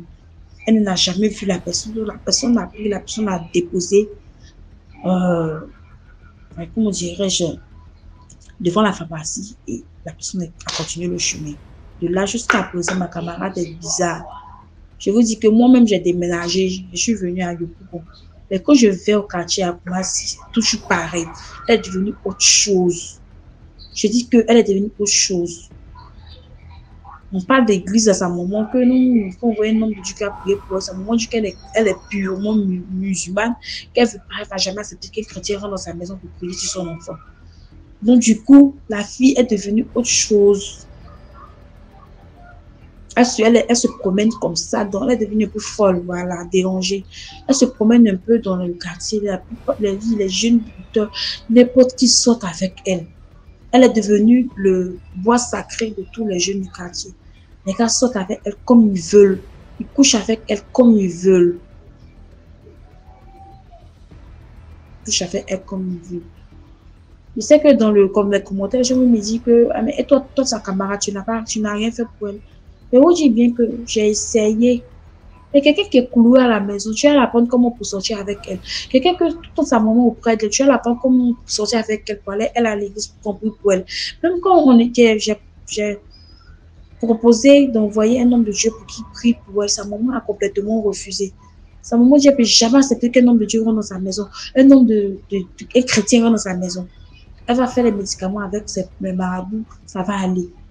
Donc, du coup, excusez-moi pour ça, mais moi, je n'y peux rien. C'est ce qui s'est passé qu'elle a. Ma copine est devenue autre chose. Puisqu'elle tombe enceinte, on ne connaît pas l'auteur de sa grossesse. Elle tombe enceinte ici, elle tombe enceinte. Maintenant, ma copine elle a 2 enfants de pères différents qu'on ne connaît même pas les pères de ses enfants. Voilà, c'est tout. C'est ce qui s'est passé. Donc, j'aimerais dire à mes copines, à mes soeurs, mes petites soeurs, de rester tranquille. Voilà, l'argent, c'est l'homme qui cherche, c'est Dieu qui donne. Ce dernier lui donnait des millions. Mais il lui donne de l'argent. Elle était devenue, on était même chez nous de la même manière. Je ne sais plus qui est qui. Parce qu'on n'avait même pas 5 ans pour se dresser. Moi, dans ma tête, je me disais que mon école ou rien. Mon école ou rien. De temps en temps, là, c'était ça. Mon école ou rien. Mais elle disait où? Je disais qu'elle veut enlever ses parents de la misère. Son papa décidait d'enlever sa maman de la misère, s'occuper de ses petits frères. Au début, ça allait. Quand le jeune lui donnait des millions, de l'argent, elle prenait, payait les trucs de ses petits frères. En tout cas, elle envoyait les cadeaux à la maison. Jusqu'à qu'elle avait décidé de changer de cours, d'adapter dans une autre cour, de chercher une autre maison pour que vivre avec sa maman, de quitter dans le studio dans lequel ils sont. Mais malheureusement, ça n'a pas été le cas. C'est elle maintenant qui est devenue le fardeau de sa maman. C'est elle maintenant qui est devenue le bébé de sa maman. C'est elle que ses petits frères s'occuperont d'elle maintenant. C'est vraiment triste, mais on n'y peut rien. Mais moi, j'ai pris beaucoup pour elle, voilà. Moi, je suis chrétienne, j'ai pris beaucoup pour elle. Je suis pas dans mes prières pendant des années. Depuis 2014 que je suis quittée dans le quartier, je suis à Yopougon maintenant, je continue de prier pour elle. Et puis, de temps en temps, je pense à elle. Là, quand j'appelle mes copines au quartier, bon, j'essaie de poser avec elle, mais elle ne me reconnaît plus. Vu qu'elle est devenue autre chose, elle ne reconnaît plus personne. Voilà, merci beaucoup, DMG. Merci de liker, de partager et de vous abonner à la page, car c'est une bonne page. Une page qui nous sensibilise, qui nous donne des conseils. Voilà, merci beaucoup. Voilà. Merci pour l'histoire. On ne juge pas. On procède. 6e histoire. Dans les commentaires, dites ce que vous pensez aussi. Moi, I rest my case. Bonsoir DMG, bonsoir à la communauté DMG. J'espère que vous allez bien. Moi, ça va par la grâce de Dieu. L'histoire que je vais vous raconter ce soir, c'est ma mère qui me l'a racontée. Bon, c'est pas elle qui l'a vécu, ce n'est pas non plus moi. C'est mon arrière-grand-père, donc le père de ma grand-mère, du côté maternel, qui a, on peut dire, vécu cette histoire. Il y a de cela longtemps, dans des années passées déjà. Ma grand-mère était encore toute petite. Et une fois, un jour, dans leur village, mon arrière-grand-père et son frère étaient en train de se discuter. Bon, ma mère ne m'a pas mentionné le problème, même pas dit pourquoi est-ce qu'ils se discutaient. Elle m'a juste dit qu'ils se chamaillaient, ils étaient en train de se discuter. Et à cette époque-là, ils avaient déjà les femmes, hein, ils avaient les femmes et les enfants, les deux. Mais ils n'étaient pas gênés de se discuter devant les femmes et les enfants. Ils étaient en train de se discuter. Après, ils sont arrivés au point où ils se battaient maintenant. Ils se tapaient les coups de poing et tout. Ils se battaient sérieusement. Maintenant, tout le monde regardait. Personne n'est allé séparer. Ils étaient seulement en train de regarder et tout. C'est lorsque la bagarre a commencé à être intense. Et puis, ils ont fait sortir les couteaux pour pouvoir se battre maintenant avec le couteau. Que l'une de leurs petites sœurs, donc ils n'avaient que 2 sœurs, une qui était encore quand même plus jeune et l'autre qui avait déjà un bébé. Maintenant, celle qui avait le bébé, qui était la plus grande des sœurs, et elle les séparer. Et elle a vu que non, c'était déjà trop. Elle allait la crier, que vous n'avez même pas honte. Les cons comme vous avez les femmes, vous avez les enfants. Et puis vous vous battez devant eux. Est-ce que c'est normal? Arrêtez ça. Donc elle allait se placer au milieu d'eux. Elle a pu pousser un. Mais malgré ça, ils n'ont pas arrêté de se bagarrer. Ils sont venus, se sont mélangés. Et après, ils continuent à se battre malgré que la sœur était là. Et par inadvertance, l'un d'eux a enfoncé le poignard, donc le couteau, à la sœur au dos. Et lorsqu'il a enfoncé le couteau, la sœur s'est écroulée. Quand ils se croulent, ils se rendent compte, en tout cas, ils se sont rendus compte l'un d'eux a mis le couteau à la sœur au dos. Après, elle est tombée. Quand elle tombe, il y avait le sang de partout. Le sang gisait de partout dans le salon, le sang. Après, elle ne parlait pas. En tout cas, elle était juste là et regardait ses frères. Après, elle s'est retournée là, juste regarder son bébé. Maintenant, ils étaient là maintenant en train de pleurer. Oh Seigneur, qu'est-ce qu'on a fait? Mon Dieu, ils étaient là vraiment en train de pleurer notre soeur. Oh, on a fait quoi pour qu'on s'est même battu et tout. Pleurer. Maintenant, ils ont pu avoir un véhicule. Ils ont mis leur soeur dans le véhicule pour emmener en ville, pour aller à l'hôpital. Mais lorsqu'ils sont arrivés à l'hôpital, il était déjà trop tard. Ils sont allés à l'hôpital des sœurs, en tout cas un truc de l'église catholique. Et lorsqu'ils sont arrivés, trop tard, à l'hôpital, on leur a dit que la sœur était déjà morte, que vous avez emmené un cadavre. Donc les deux étaient vraiment touchés parce que c'était l'une de leurs sœurs. Ils n'avaient que 2 sœurs. Et donc normalement, il devait leur rester qu'une seule sœur. Donc ils étaient maintenant en train de pleurer. Mais celui qui était le plus touché, c'est mon arrière-grand-père, donc le père de ma grand-mère. Il était vraiment touché. Il pleurait. Et quand il a vu ça, bon, il était tellement mal. Et c'était un sorcier. Il a fait des incantations pour récupérer l'esprit de sa sœur, pour garder l'esprit là. Donc il a fait ces trucs de sorcier là, ces pratiques. Après l'enterrement en tout cas, il a fait ses pratiques et tout, ces trucs de sorcier. Il a pu récupérer l'esprit de sa sœur pour garder ça, tellement il était nostalgique. Il pensait trop à elle et tout. Donc il a pris l'esprit de sa sœur pour garder. Je ne sais pas si c'est peut-être pour la voir tout le temps, je ne sais pas, peut-être à cause de ça, je ne connais pas. Et après ça, vu qu'il n'y avait personne pour garder le bébé, ils sont allés déposer le bébé au couvent chez les sœurs. Maintenant, les sœurs ont récupéré le bébé, les sœurs gardaient bien le bébé. Mais le problème, c'est qu'à un moment donné, les sœurs étaient persécutées par l'esprit en question, par le fantôme. Donc, la petite sœur de mon arrière-grand-père, là, elle allait en ville. Elle a commencé à aller persécuter les sœurs jour et nuit, persécuter. Et à un moment donné, les sœurs en avaient marre. Elles ont vu que non, là, c'est trop. Elles ont appelé mon arrière-grand-père que non, il faut venir. Il faut venir récupérer l'enfant parce que là, on n'en peut plus. L'esprit de votre sœur, là, ne fait que venir nous persécuter ici, nous perturber. On ne dort plus la nuit. Elle vient là, elle pleure. On fait les rêves où elle demande son enfant, qu'elle veut récupérer son enfant. Nous, on ne peut plus. Après, mon arrière-grand-père a dit, ok, d'accord, je vais venir récupérer l'enfant. Maintenant, il a récupéré l'enfant, mais il allait donner l'enfant à l'une de ses cousines. Mais bon, qui était aussi là dans le village avec eux. Mais malgré ça, l'esprit en question réclamait toujours son enfant. Maintenant, il y a une tante qui est venue qui a dit non. Si vous ne faites pas attention, vous allez perdre l'enfant là va mourir.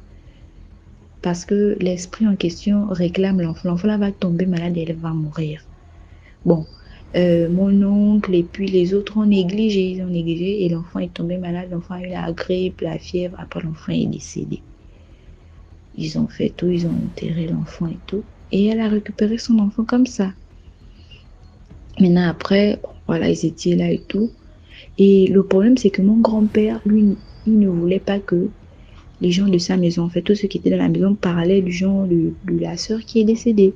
Si par exemple, une personne de la maison a vu le fantôme de la sœur, il ne faut pas qu'il vienne parler parce que si tu parles, il va te tuer. En fait, c'était quelqu'un de mauvais.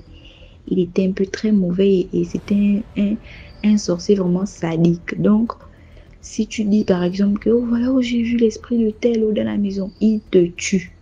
Lui, c'est ça. Donc, personne ne parlait de ça. Même si tu as vu un fantôme, tu gardes ça pour toi ou encore tu vas parler avec une personne avec qui tu sais que la personne ne va pas parler de ça à l'arrière-grand-père. Donc, c'était comme ça. Maintenant, une fois, en tout cas, tout le monde la voyait. Parfois, elle pleurait derrière la maison. Les gens entendaient, la voyaient en fait de partout. Maintenant, il y avait un monsieur qui venait toujours au village, venir vendre les provisions qui étaient de la ville pour venir vendre les provisions aux gens au village. Maintenant, une fois, il arrive, il a vendu dans les premiers villages et tout. Maintenant, il est arrivé vers le village de mon arrière-grand-père. Quand il arrive, il s'est arrêté à une rivière pour s'abreuver. Il a voulu un peu laver son visage, boire, vu qu'il quittait de la ville pour le village à pied. À cette époque-là, il n'y avait pas encore vraiment les véhicules, c'était pas vraiment ça. Donc, il quittait de la ville pour le village à pied. Maintenant, il est arrivé à la rivière, il a commencé à abreuver, il a lavé son visage et tout. Maintenant, il a vu une jeune dame avec son bébé au dos, elle lavait le linge. Maintenant, il a parlé avec la dame, ils ont causé pendant longtemps, il a même touché le bébé et tout. Après, lorsqu'il voulait prendre maintenant sa marchandise pour partir, la dame lui a dit que non, ne pars pas d'abord, s'il te plaît, est-ce que tu peux me donner le savon? Depuis que je suis en train de laver, là, je n'ai pas le savon, est-ce que je peux avoir le savon? Après, il a dit, ah, mais là où toi tu es là à la rivière, est-ce que tu as l'argent pour me payer? Parce que moi, le savon, là, je vends. Après, il lui a dit, mais il n'y a pas de problème, je vais t'indiquer un endroit où tu vas aller prendre l'argent. Donne-moi le savon, ne t'inquiète pas, tu auras l'argent. Après, il a dit, c'est sûr, elle dit, sûr, tu auras l'argent. Il a dit, ok, comme il a vu que c'était une personne gentille, il a bien parlé avec elle, il a pris le savon, il a donné. Maintenant, quand il donne le savon, il dit, non, tu vas arriver dans tel quartier du village, en fait. Elle a dit, tu vas arriver dans tel quartier, tu vas aller demander Monsieur Kumba. Bon, Monsieur Kumba, c'est un prénom d'emprunt, hein, c'est un nom d'emprunt, c'est pas le vrai nom de mon arrière-grand-père. Tu vas aller demander Monsieur Kumba. Maintenant, quand tu pars demander Monsieur Kumba, là, tu dis que c'est Jacqueline. Bon, Jacqueline aussi, c'est un prénom d'emprunt. Tu dis que c'est Jacqueline qui m'a envoyé prendre l'argent du savon. Elle a pris le savon avec moi à la rivière. Et il va prendre l'argent, il va te donner. Après, elle a dit, ok, il ne s'est pas trop inquiété. Ok, d'accord, il n'y a pas de souci. Il est arrivé au village de mon arrière-grand-père. Quand il arrive, il a vu les hommes au corps de garde. Corps de garde, c'est un endroit où les hommes s'asseyent. Et puis, il a aussi vu les femmes assises vers la cuisine. Il s'est d'abord dirigé vers les femmes.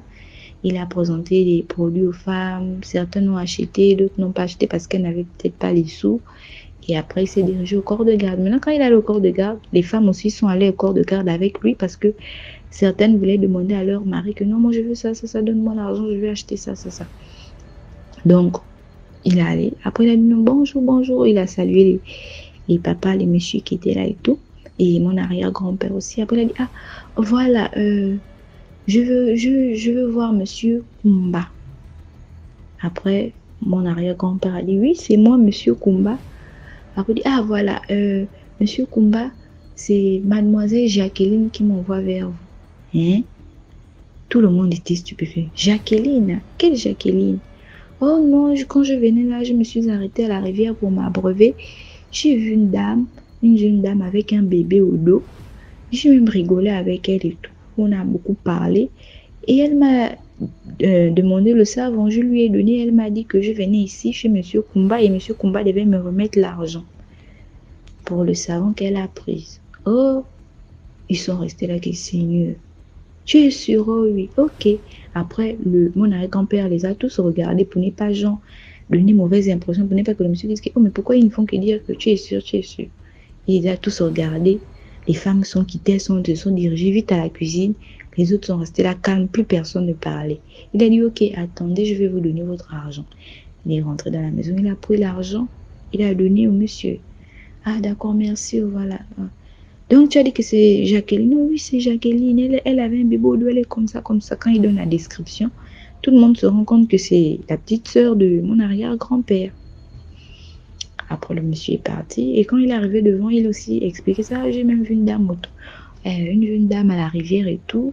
Elle m'a demandé le savon et elle m'a envoyé chez son grand frère. Quand il a expliqué, les gens du village ont dit que mon frère, la personne que toi tu as vue là, elle n'est plus en vue, c'est un fantôme. Tu as parlé avec le fantôme. Celle qui t'a demandé le savon là, elle est déjà morte. Ce sont ses frères qui l'avaient tuée.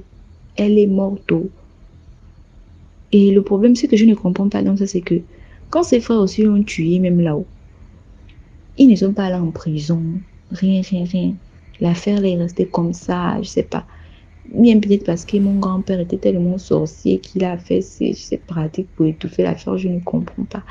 Et ma mère non plus ne m'a même pas expliqué pourquoi ils ne sont pas allés en prison. Parce que normalement, ça c'est l'homicide involontaire. C'est vrai qu'eux, ils n'ont pas tué de manière intentionnelle, c'était accidentel, mais c'est un homicide. Mais bon. Bref.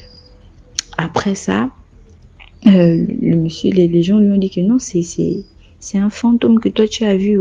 La personne à qui tu as... Elle est déjà morte. Le bébé est mort. Il dit comment ça c'est faux? Moi j'ai bien touché le bébé, j'ai touché la dame, mais ils sont morts.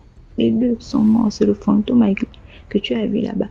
Le monsieur a été choqué, traumatisé. Quand il est quitté du village, là, il n'est plus jamais revenu vendre dans le village de mon grand-père. Et mon arrière-grand-père, là, il n'est plus jamais revenu. Quand il est parti là, un tour, il n'est plus revenu.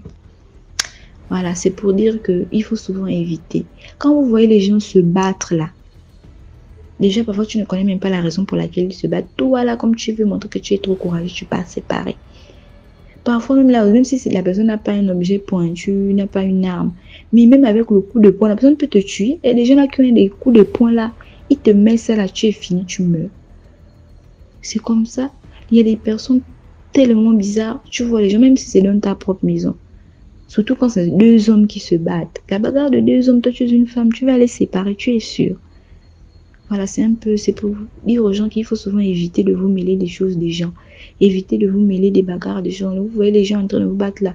Passez votre route. Parce que vous ne savez pas pourquoi ils se battent. Et même si vous saviez, vous pouvez avoir un choc par inadvertance. C'est pas que la personne veut te faire du mal, mais par accident, la personne te fera du mal. En fait, c'est un peu ça. Bon, c'était mon histoire. Likez, partagez, commentez. Merci beaucoup pour l'histoire. 7e histoire. Bonjour, des MG. C'est depuis le Gabon, plus précisément dans la province de Haut-Togo, que je vous appelle par rapport à votre émission, à vos histoires mystiques. Cela vraiment éclaircit, édifie vraiment plusieurs personnes sur les réalités du monde obscur. Bon, aujourd'hui, je vais vous raconter l'histoire d'une sœur qui est partie. C'est l'une de mes sœurs gabonaises qui allait poursuivre les études au Sénégal après son baccalauréat. Et une fois arrivée au Sénégal, elle a fréquenté les universités du Sénégal. Elle a fréquenté et puis elle s'est attachée à une amie qui était plus ou moins aisée. Celle qui écoutait toujours les autres et qui avait toujours des sous, qui venaient toujours un peu en aide aux autres. Donc, elles se sont attachées très rapidement. Et puis, au final, elles ont commencé à se fréquenter régulièrement jusqu'à ce que ma soeur gabonaise allait du côté de l'étrangère. Elle était précisément une Nigérienne ou une Béninoise, un truc comme ça. Je ne sais pas trop de quel clan. Bon. Maintenant, quand elle arrive chez la copine, elle se rend compte que la copine vit dans une maison à 2 niveaux, plus ou moins le même plan, en bas comme en haut, et avec un parking au moins muni de 4 voitures. C'est là où elle était impressionnée. Elle dit, ah, mais comment toi tu es étudiante encore, mais en fait tu es élève, mais je n'arrive pas à me rendre compte comment tu fais pour posséder tout cela, ou bien c'est les parents qui t'ont légué ça, ou bien tes parents sont en déplacement, et tout et tout. C'est là où elle dit, tout ce qui est ici m'appartient. Tout ce que tu vois là, c'est ma propriété, c'est mes voitures, et tout, ça m'appartient. Ça, la copine a cherché à savoir, est-ce que tu es une famille riche, royale ou quoi? Elle a dit non, elle est juste étudiante. Maintenant, la copine a voulu en savoir un peu plus. Mais avec le lien qui leur est lié et la confiance qu'elles avaient envers les autres, voilà comment elle a confié le message à l'autre. Elle a dit à l'autre que je suis allé voir un charlatan et ce charlatan, il m'a donné toute cette richesse-là. Que c'est ce charlatan qui m'a donné tout ce que je possède. Maintenant, encore, elle a voulu en savoir un peu plus. Et elle était curieuse. Elle voulait aussi avoir la même chose. Un peu le genre de fille qui ne veut pas se contenter de ce qu'elle a, mais qui était un peu plus ou moins un peu légèrement complexée. Donc, du coup, un peu ce qui brille, parce que aussi, elle a tendance aussi à vouloir un peu, même en famille, c'est la pousser, tandis qu'il n'y avait rien, quoi. C'est la monter toujours. Là où la copine lui a demandé, est-ce que tu peux assumer ce qui va se passer? Est-ce que tu es prête? Elle a affirmé qu'elle était prête. La copine lui a amené chez le charlatan en question. C'est la partie de l'histoire qui me tourmente. Elle emmène chez le charlatan. Et puis, arrivé chez le charlatan parle ni anglais, ni espagnol, mais parle une langue inconnue pour elle, mais connue pour sa copine qui est habitante du pays. C'est d'où la copine commence à faire la traduction de ce que le charlatan dit. Donc, le charlatan transmet que je vais te donner tout ce que tu veux, toute la richesse que tu voudras. Et en retour, quand le moment va arriver, moi, je vais venir demander le sacrifice. C'est là où elle transmet ça à la copine. Elle transmet la nouvelle à la copine. Et que voilà ce que le monsieur, il a dit. Et à partir de là, elle accepte le pacte. Tu sais ce qui se passe. On lui fait des bains, on lui fait des trucs. Et elle accepte le pacte. Après, elle commence à avoir percevoir des sommes énormes dans le téléphone. Elle ouvre un compte bancaire, les sommes apparaissent miraculeusement dans le compte bancaire. Donc, elle fait des achats, elle prend des voitures, elle termine les études. Elle ne termine même pas les études parce qu'elle abandonne les études et elle revient rapidement au pays. Arrivée au Gabon, elle construit aussi une mini villa avec le parking et tout, elle est aisée. Et elle vit seule. 5 ans plus tard, pendant qu'elle est en train de suivre la télé, le même charlatan, il apparaît. Il parle en langue, elle ne comprend pas. Elle demande en français, tu dis quoi, je comprends pas. C'est pas ce que tu es en train de dire, je comprends pas. Et tout. Donc, elle panique parce qu'elle ne comprend pas le sacrifice, bien la demande du monsieur. Bon, après, le gars, il disparaît. Elle appelle sa copine depuis l'étranger pour parler à sa copine. Sa copine lui dit, ne panique pas. Le jour qu'il reviendra, enregistre-moi l'audio et après tu me balances, je te traduis ça en français. Elle dit ok. Donc le gars revient le prochain jour, il parle. Le temps qu'elle cherche au téléphone, le gars ne fait que parler. Pendant qu'elle enregistre, quand elle rebalance à la copine, après la disparition du monsieur, quand elle rebalance à la copine dit, j'ai pratiquement rien entendu, mais je sais seulement qu'il y a une partie où il dit, appelle l'un de tes frères pour rester avec l'un de tes frères à la maison. Mais je n'ai pas vraiment compris tout le message en fait. Attends d'abord ce qui va encore réapparaître encore. Donc à l'intérieur du message, le gars, il disait à la fille, je te laisse 3 jours pour coucher avec l'un de tes frères. Tu dois appeler l'un de tes frères à la maison. Tu dois faire des rapports avec l'un de tes frères. Donc, elle ne comprenait pas et l'autre avait écouté le message à moitié. Donc, on était déjà au 2e jour. Le 3e jour, il y a eu intempérie, une grande pluie avec des orages. Donc, le gars, il a apparu le 3e jour. Elle a enregistré à temps. Le gars, il a parlé. Mais au moment de balancer, elle n'a pas pu en balancer parce qu'il y avait un problème de connexion. Problème de connexion.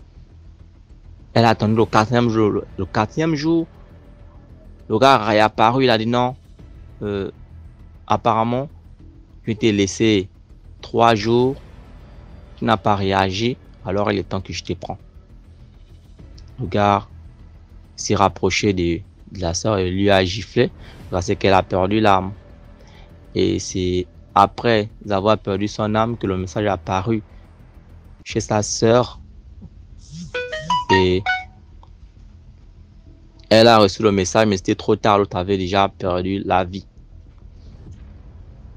Et après, elle descend au Gabon pour sensibiliser la famille parce qu'elle était tellement attachée à la copine qu'elle a dit non, il faut qu'elle assiste aux funérailles de l'autre. Après, elle fait une réunion familiale pendant, comment on appelle ça, le lever des terres et tout ça là. Elle réunit les membres de la famille et puis elle explique l'histoire. Elle dit, je n'ai pas forcé votre fille. Vous m'excusez même si je suis venu ici. Il n'est pas obligé, il n'est pas mis le couteau. Moi, j'ai dit textuellement ce que je faisais dans ma vie. C'est elle qui a passé son temps et les longueurs de son temps à me supplier pour rentrer dans le même bain que moi. Mais ça me fait mal de retourner comme ça au pays et puis de partir avec la vérité. Autant mieux vous le dire, la vérité. Et puis la copine a tout expliqué. En fait, c'est pour sensibiliser nos différentes sœurs qui font des études ou bien qui ont des éventuelles relations, comme dans les histoires précédentes que j'ai écoutées, de se contenter de ce qu'on a. Si on n'a rien, on se contente du minimum, du 100 francs qu'on a. Si on n'a rien, on retourne à la prière. Dieu va nous ouvrir les portes. Si Dieu, qui a créé le ciel et la terre, chaque jour qu'il fait, il nourrit les oiseaux, combien de fois l'homme qui a son image? Je veux sensibiliser mes sœurs que ne soyons pas tous complexés, contentons-nous de ce qu'on a. Car le complexe aussi nous oriente aussi vers un autre chemin. Et manque de discernement et de sagesse, on finit par tomber dans le piège de l'ennemi. Parce que l'ennemi nous piège en fonction de nos actes et en fonction de ce que nous posons, en fonction de nos actes. Merci beaucoup pour l'histoire. Merci pour l'histoire. On passe à la 8e histoire. Laissez vos impressions en commentaire. Bonjour DMG. Bonjour à toute la communauté DMG. Je m'appelle Junior. Je viens de la Côte d'Ivoire, à Abidjan. Tout d'abord, je tenais à te remercier pour ton concept parce que grâce à toi, on arrive à être plus prudent et à être plus méfiant vis-à-vis des événements qui approchent ou bien vis-à-vis des choses que nous faisons face. Partager, liker jusqu'à ce que ça aille au-delà des frontières de l'Afrique et autres. Voilà, moi j'aimerais raconter mon histoire. Ok, vous savez dans la vie de tout homme avec grand H, que ce soit femme ou homme, quand un événement doit vous arriver, c'est-à-dire quand quelque chose de bien ou de mal doit vous arriver, il y a des signes. Il y a des signes qui vous préviennent. Maintenant, ces signes-là, qu'est-ce que c'est ces signes-là? D'abord, les rêves. Les rêves. Si vous êtes disposé à voir ce genre de choses, par certains rêves, vous pouvez les interpréter de sorte que vous puissiez savoir qu'il y a un malheur qui vous guette. Ou, si vous n'êtes pas apte à percevoir ces rêves-là, Dieu passe peut-être par quelqu'un d'autre, un de vos proches, un de vos amis, copines, je ne sais pas, et qui va vous appeler, qui va vous dire que j'ai rêvé par exemple, il y a un malheur qui doit arriver, ou bien il y a un mauvais présage, ou bien j'ai rêvé que il y a un bonheur qui doit venir vers toi, ou bien j'ai rêvé qu'il y a quelque chose de bon qui arrive. C'est toujours comme ça, la nature a toujours été comme ça. La nature ne nous parle pas des signes, juste que peut-être d'autres personnes ne font pas plus attention. Moi, mon cas, c'était pas des rêves. Au début, je faisais des rêves où du genre, j'étais au bord de mer avec 3-4 amis et puis il y avait un coucher de soleil. À chaque fois, c'était pareil. Donc, j'ai appelé ma maman, je l'ai expliqué. Que, maman, voici le problème. Depuis un certain moment, voici ce que je rêve. Elle m'a dit, mon fils, moi aussi, j'ai rêvé que tu étais dans une mauvaise situation, que peut-être tu risques de mourir, que de toute façon je vois, il y a toujours tes amis autour de toi là.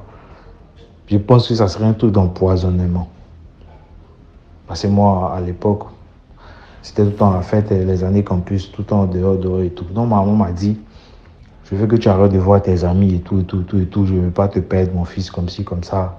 Il faut que tu restes sage parce que tu es mon avenir et tout. Je compte sur toi, tu es le premier et tout. Donc moi aussi, je me sentais concerné. J'ai vu que c'était vrai. J'ai dit, bon, ok, il n'y a pas de souci, maman, c'est compris. Donc j'avais stoppé mes sorties et autres. Je ne sortais plus pratiquement. Ok. Donc, un soir dans mes balades, vu que je refusais de sortir voir mes amis, un soir en balade, aux environs de 21h, 22h, ça c'était pendant la période électorale. Pas présidentielle, mais municipale, pour les maires et autres. Et en ce moment-là, il y avait des crimes pas possibles, des crimes rituels, des choses qui se disaient pas au fait. Voilà. Donc moi, je me baladais et tout. Donc je marchais, je suis arrivé au feu. Arrivé au feu, il y avait un feu rouge. Le feu était rouge. Il y avait une grosse 4x4 noire. Les 4 vitres étaient abaissées des 4 côtés. Et il y avait un monsieur qui me faisait face, lui qui était à côté du chauffeur. Donc, il m'a dit bonsoir jeune. Je lui ai répondu bonsoir. Comment tu vas? Il dit oui, ça va. Il m'a demandé où est le campus. Est-ce que tu peux me montrer le campus? Chose bizarre, au fur et à mesure qu'il me parlait, j'avais l'impression que j'étais captivé par quelque chose. Comme si j'étais déjà hypnotisé. Quand tu me dis un mot que je le réponds, j'avançais. J'avançais. Par exemple, il me dit A, quand je le réponds B, j'avance. Il me dit C, quand je réponds D, j'avance. Au moment où il va me dire, est-ce que tu peux venir me montrer où je partais, j'avançais, il y a un monsieur qui est quitté derrière moi, qui était en blanc. Il a dit, hé petit, où vas-tu? Je suis sauté. Quand je suis sauté, il a dit, il s'est mis devant, comment on appelle ça? Le monsieur qui était au volant, il a dit, oui, oui, qu'est-ce que vous voulez? Ils ont démarré, ils sont partis. Je n'ai pas pris ça en considération, je marchais, je suis parti à la maison, je suis rentré, j'ai même pas pensé à ce genre de choses. 1 mois, 2 mois, 3 mois après, j'entends à la radio des gens qui tentent de rendre témoignage. Il y avait une femme qui disait que il y avait un monsieur qui tentait de parler avec elle. Au fur et à mesure qu'elle parlait avec le monsieur, elle se sentait hypnotisée, elle se sentait attirée. Mais bon, comme elle avait peut-être prié avant de sortir, elle n'a pas pu rentrer dans le véhicule. Donc le monsieur lui a dit, ma fille, le Dieu que tu adores là, il faut bien le prier parce que c'était prévu que je rentre avec toi aujourd'hui.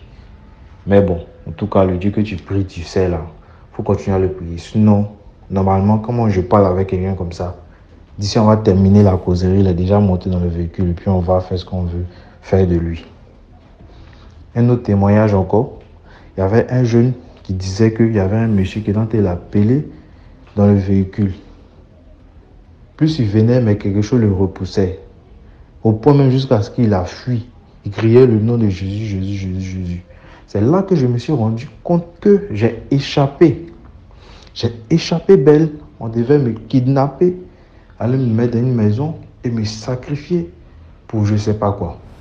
Je n'ai pas dit que c'était par rapport à l'élection, mais en tout cas, vous savez, en Afrique, il y a des choses comme ça. Donc, c'est là que je m'en suis rendu compte que j'ai failli être le sacrifice. Depuis ce jour, pas que je ne partais pas à l'église, mais j'ai commencé à être assidu à l'église. J'ai donné ma vie en Dieu. Partout où je vais, partout où je passe, même avant de sortir, avant de manger, je prie. Et puis quand il y a une période électorale, je préfère rester à la maison. Donc, la leçon à retenir, c'est quoi? C'est que il faut toujours prier avant de mettre les pieds dehors. Même si c'est pour aller acheter une bouchette d'allumettes à la boutique, il faut prier. Il ne faut pas dire que non, bon, c'est pas loin, je me connais au quartier. Donc, moi-même, c'est dans le quartier où la cité est thème. C'est là qu'ils ont failli me prendre. La leçon à retenir, c'est de prier pour tout ce que vous devez faire. Merci DMG. Et j'espère que mon histoire va servir de leçon à mes frères et à mes soeurs. Bonne chance à vous et bonne continuation à vous. Merci beaucoup pour l'histoire. On passe à la 9e histoire. Bonjour DMG, j'espère que vous allez bien. C'est par rapport à une de vos vidéos sur laquelle je suis tombée. La jeune fille qui pleurait, qui disait qu'elle avait le serpent dans le ventre. Bon, moi aussi j'ai eu ce même problème aussi il y a plus de... C'est en 2019. En 2019, moi j'ai eu le même problème aussi. Non, c'est pas en 2019, on va dire en 2000. C'était en 2000, non, en 99. Pardon, qu'est-ce que je raconte? Excuse-moi vraiment. C'est en 99, avant qu'on rentre dans l'année 2000. Moi, j'avais peut-être l'âge encore. J'étais encore jeune fille. Je ne connaissais même pas la vie. Peut-être que j'avais quoi? 13 ans, 14 ans. J'étais jeune fille. C'est suite à un de mes oncles qui était gravement malade. Un de mes oncles qui était gravement malade. Qui avait des boutons qui étaient partout sur ses pieds et sur son corps. Des gros boutons. C'était un sort qu'on l'avait lancé. C'est sa propre mère qui l'avait lancé ça. Il est même mort. Actuellement, je vous parle, paix à son âme. Donc cet oncle-là, c'est un oncle que j'aimais beaucoup. Et je le voyais souffrir. J'avais mal pour lui. Alors, souvent je priais, je m'arrêtais en face de ses pieds et je priais dans le secret. Je ne priais pas à haute voix pour ne pas qu'il sache. Je priais discrètement dans mon cœur pour lui. Alors, il y a un jour, je n'ai pas prié pour mon oncle. J'étais assis comme ça. On va dire, j'ai tapé 2 jours, même je ne priais plus pour lui. Et moi, je ne savais même pas que ce dernier avait remarqué que je priais pour lui à chaque fois sur ses pieds. Quand je m'asseyais en face. Je ne savais même pas qu'il avait remarqué ça. Alors, il y avait 2 jours que je n'avais pas prié. Et puis, il m'a dit, mais qu'est-ce qui se passe? Pourquoi tu ne pries pas pour moi? D'habitude, je te vois assis, je sais que c'est la prière que tu fais sur mes pieds. Et quand tu fais cette prière-là, mes pieds sont soulagés. La douleur, là, j'arrête d'avoir mal. La douleur quand dans ses pieds, là, ça se calme, quoi. Il dit, il sent un soulagement quand je prie sur ses pieds. Alors, je me suis dit, ah, donc tu savais que je priais pour toi? Il m'a dit, oui. Quand tu es assis en face, je te vois, je sais que c'est la prière que tu fais sur mes pieds parce que je ressens ça sur mes pieds. Je sens qu'il y a la douleur qui se calme, quoi, en fait. Alors, je lui ai dit, d'accord, il n'y a pas de problème. Alors, je me suis mis à prier pour lui encore de nouveau. Dès que j'ai fini de prier pour mon oncle, il y a un sommeil mystique qui m'a envahi. J'ai commencé à dormir coup d'un coup. Un sommeil bizarre qui est quitté, je ne sais même pas où. Boum, j'ai commencé à dormir. Et dès que j'ai commencé à dormir, j'ai senti comme un serpent m'enrouler. Tu vois quand un cobra t'enroule, il te casse tous tes membres comme ça là. Ce jour-là, c'est ce que je suis en train de vivre. Lui, il était assis, il ne savait même pas ce qui se passait. Lui, il pensait que je dormais. Mais c'était des attaques que j'étais en train de subir devant lui comme ça sans qu'il s'en rende compte. On était en train de m'étrangler, de m'étouffer. Le serpent là cherchait à me tuer à tout prix. C'est Dieu seul qui m'a sauvé ce jour-là. Et ce serpent-là, il m'avait pas... Ça ne s'est pas arrêté là. Hein. Pendant plus d'une vingtaine d'années, le serpent-là n'a pas arrêté de me faire ce que je vous dis là. Dès que je ferme l'œil, il vient, il m'enroule, il broie tous mes membres. Il m'attaque, il m'étouffe, il essaye de me tuer. Pendant plus d'une vingtaine d'années. C'est quand j'ai accouché ma fille, ma première fille. L'année qui a suivi, l'année suivante, c'est là que le serpent a disparu. Je n'ai plus eu ce problème-là. Je n'ai plus eu ce problème-là. Pourtant, je partais partout pour me laver. Je partais consulter partout. Les gens ne voyaient rien. Et même s'ils voyaient même, ils ne faisaient rien. Ils laissaient comme ça. Comme s'ils avaient peur. Tu as vu. Dis à la fille là. Moi, j'étais musulmane avant. J'ai donné ma vie à Jésus. Spirituellement, j'ai été beaucoup combattue. Et depuis très petite, moi, ils ont commencé sur moi aussi. Mais si vous savez, si je vous parle aujourd'hui, je vous parle là, sachez que c'est grâce à Dieu. C'est Dieu qui m'a toujours sauvé. Il faut qu'elle sache. Personne ne pourra la sauver à part Jésus. Il faut lui dire quand le serpent là commence à tourner dans son ventre, il y a un seul truc qu'elle doit faire, c'est d'appeler le nom de Jésus-Christ de Nazareth. 7 fois. qu'elle prend sa main droite, elle pose sur son ventre. Parce que moi, à chaque fois que le serpent là m'enroulait, en ce moment j'étais musulmane. Puisqu'on m'avait appris seulement le nom d'Allah, je disais Allah Akbar, jusqu'à ce que le serpent là me laisse. Je criais Allah, Allah, Allah, Allah, jusqu'à ce que le serpent là me laisse. Vous voyez, c'est Dieu même qui m'a délivré de ça. Mais je dis à n'a qu'à appeler le nom de Jésus-Christ de Nazareth. Parce que moi, j'ai donné ma vie maintenant à Jésus. Puisque moi, il est venu me voir en rêve, me parler pour me dire, c'est lui qui est le chemin de la vérité. Et il m'a prouvé par A plus B que c'est lui le chemin de la vérité. Parce que j'ai eu des attaques après ça encore. Où on a voulu me tuer vers les 2 h du matin un jour.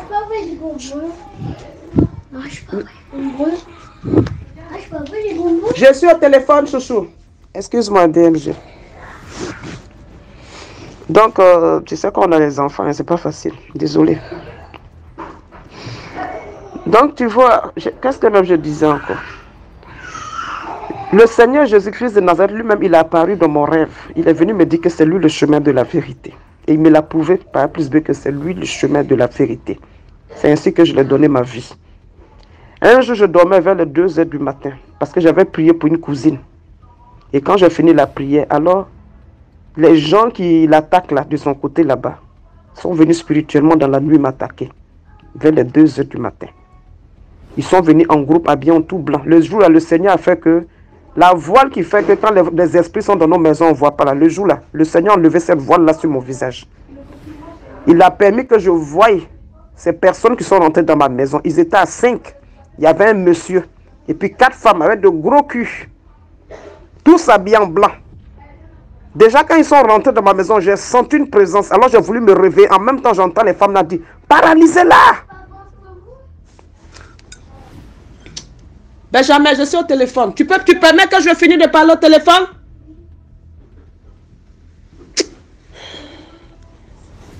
Désolé, encore une fois, désolé. Les enfants là sont têtus. C'est pas facile. Tout ça là, c'est le diable. Quand il voit que tu es en train de le dévoiler là, il va amener les enfants te perturber. Mais il est vaincu dans le nom de Jésus. Je vais continuer à parler. Donc, ce jour-là, ils sont venus à 5 dans ma maison. D'habitude, quand il y a les mauvais esprits dans la maison, je ne vois pas. Mais tellement que j'étais dans la prière à fond, Dieu a permis ce jour-là que je le voyais. C'est-à-dire que dès que j'ai senti une présence dans ma maison, j'ai voulu me réveiller. En même temps, j'entends des voix. J'entendais des voix de femmes qui disaient, paralysez-la! Paralysez-la, aveuglez-la, aveuglez-la. Parce que j'ai voulu ouvrir les yeux un moment. J'entends dire, aveuglez-la. Et entre-temps, le monsieur avec qui elles sont venues, il a pris son doigt, il a appuyé dans ma langue.